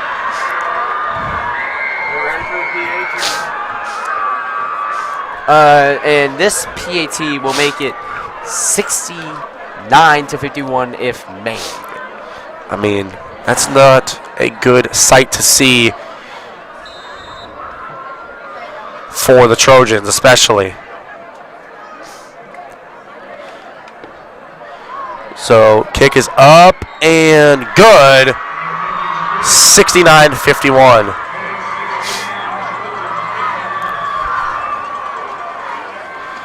So, let's see what they can kind of do here.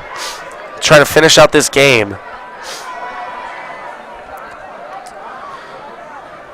So, 2:14 left. Just play a complete game at this point for the offense. The offense has put up 51 points. That's something, you can't really get mad at. Like basketball score. Yeah, it is like a basketball. I mean, this is... I don't even know how to describe this game. A blunder. It's very, very back and forth, but kind of like one-sided back and forth, if that makes sense. It's one-sided. It is. One side has that lead, but they're still going back and forth in that sense. So let's see what they can do here. Just complete the game at this kind of point of it. I mean, this is... Let's see what happens. And they're going to line drive it, but flag on the play. The official is right here. Let's see what the official call is. Legal procedure.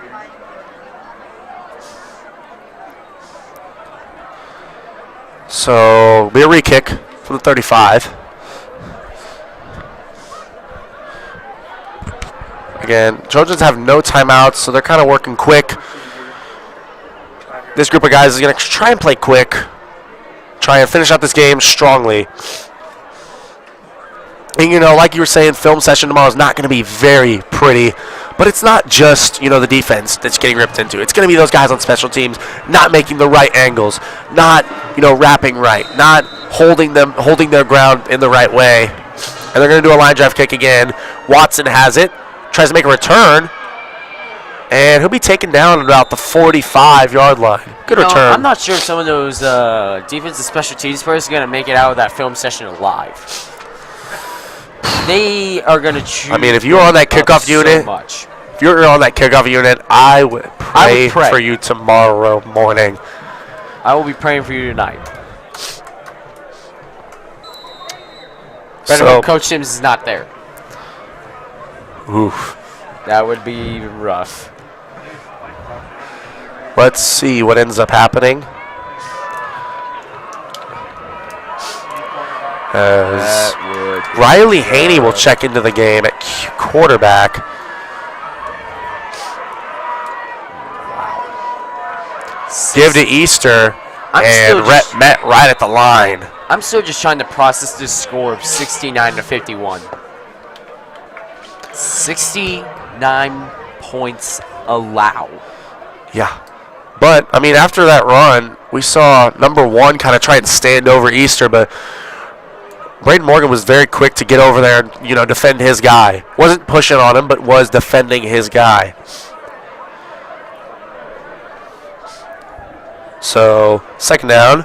Smith down bottom. He'll get into this game as well. Easter with the carry. Cuts it upfield. He'll get about a gain of about 2 or 3. It'll be third down for the Trojans. I mean, I'm looking down here. It's just a bunch of no life. It's just walking around. It's very silent. There's and nothing. it's kind of been, they had that life, second half, but it just started to slowly diminish, and it's been a long game. As the time sits right now, it sits almost at 10 p.m. It wasn't like, the last year's first home opener where I was up in this booth until about 11:30. Didn't get home around until 11:45 after that huge triple overtime win against Rockbridge.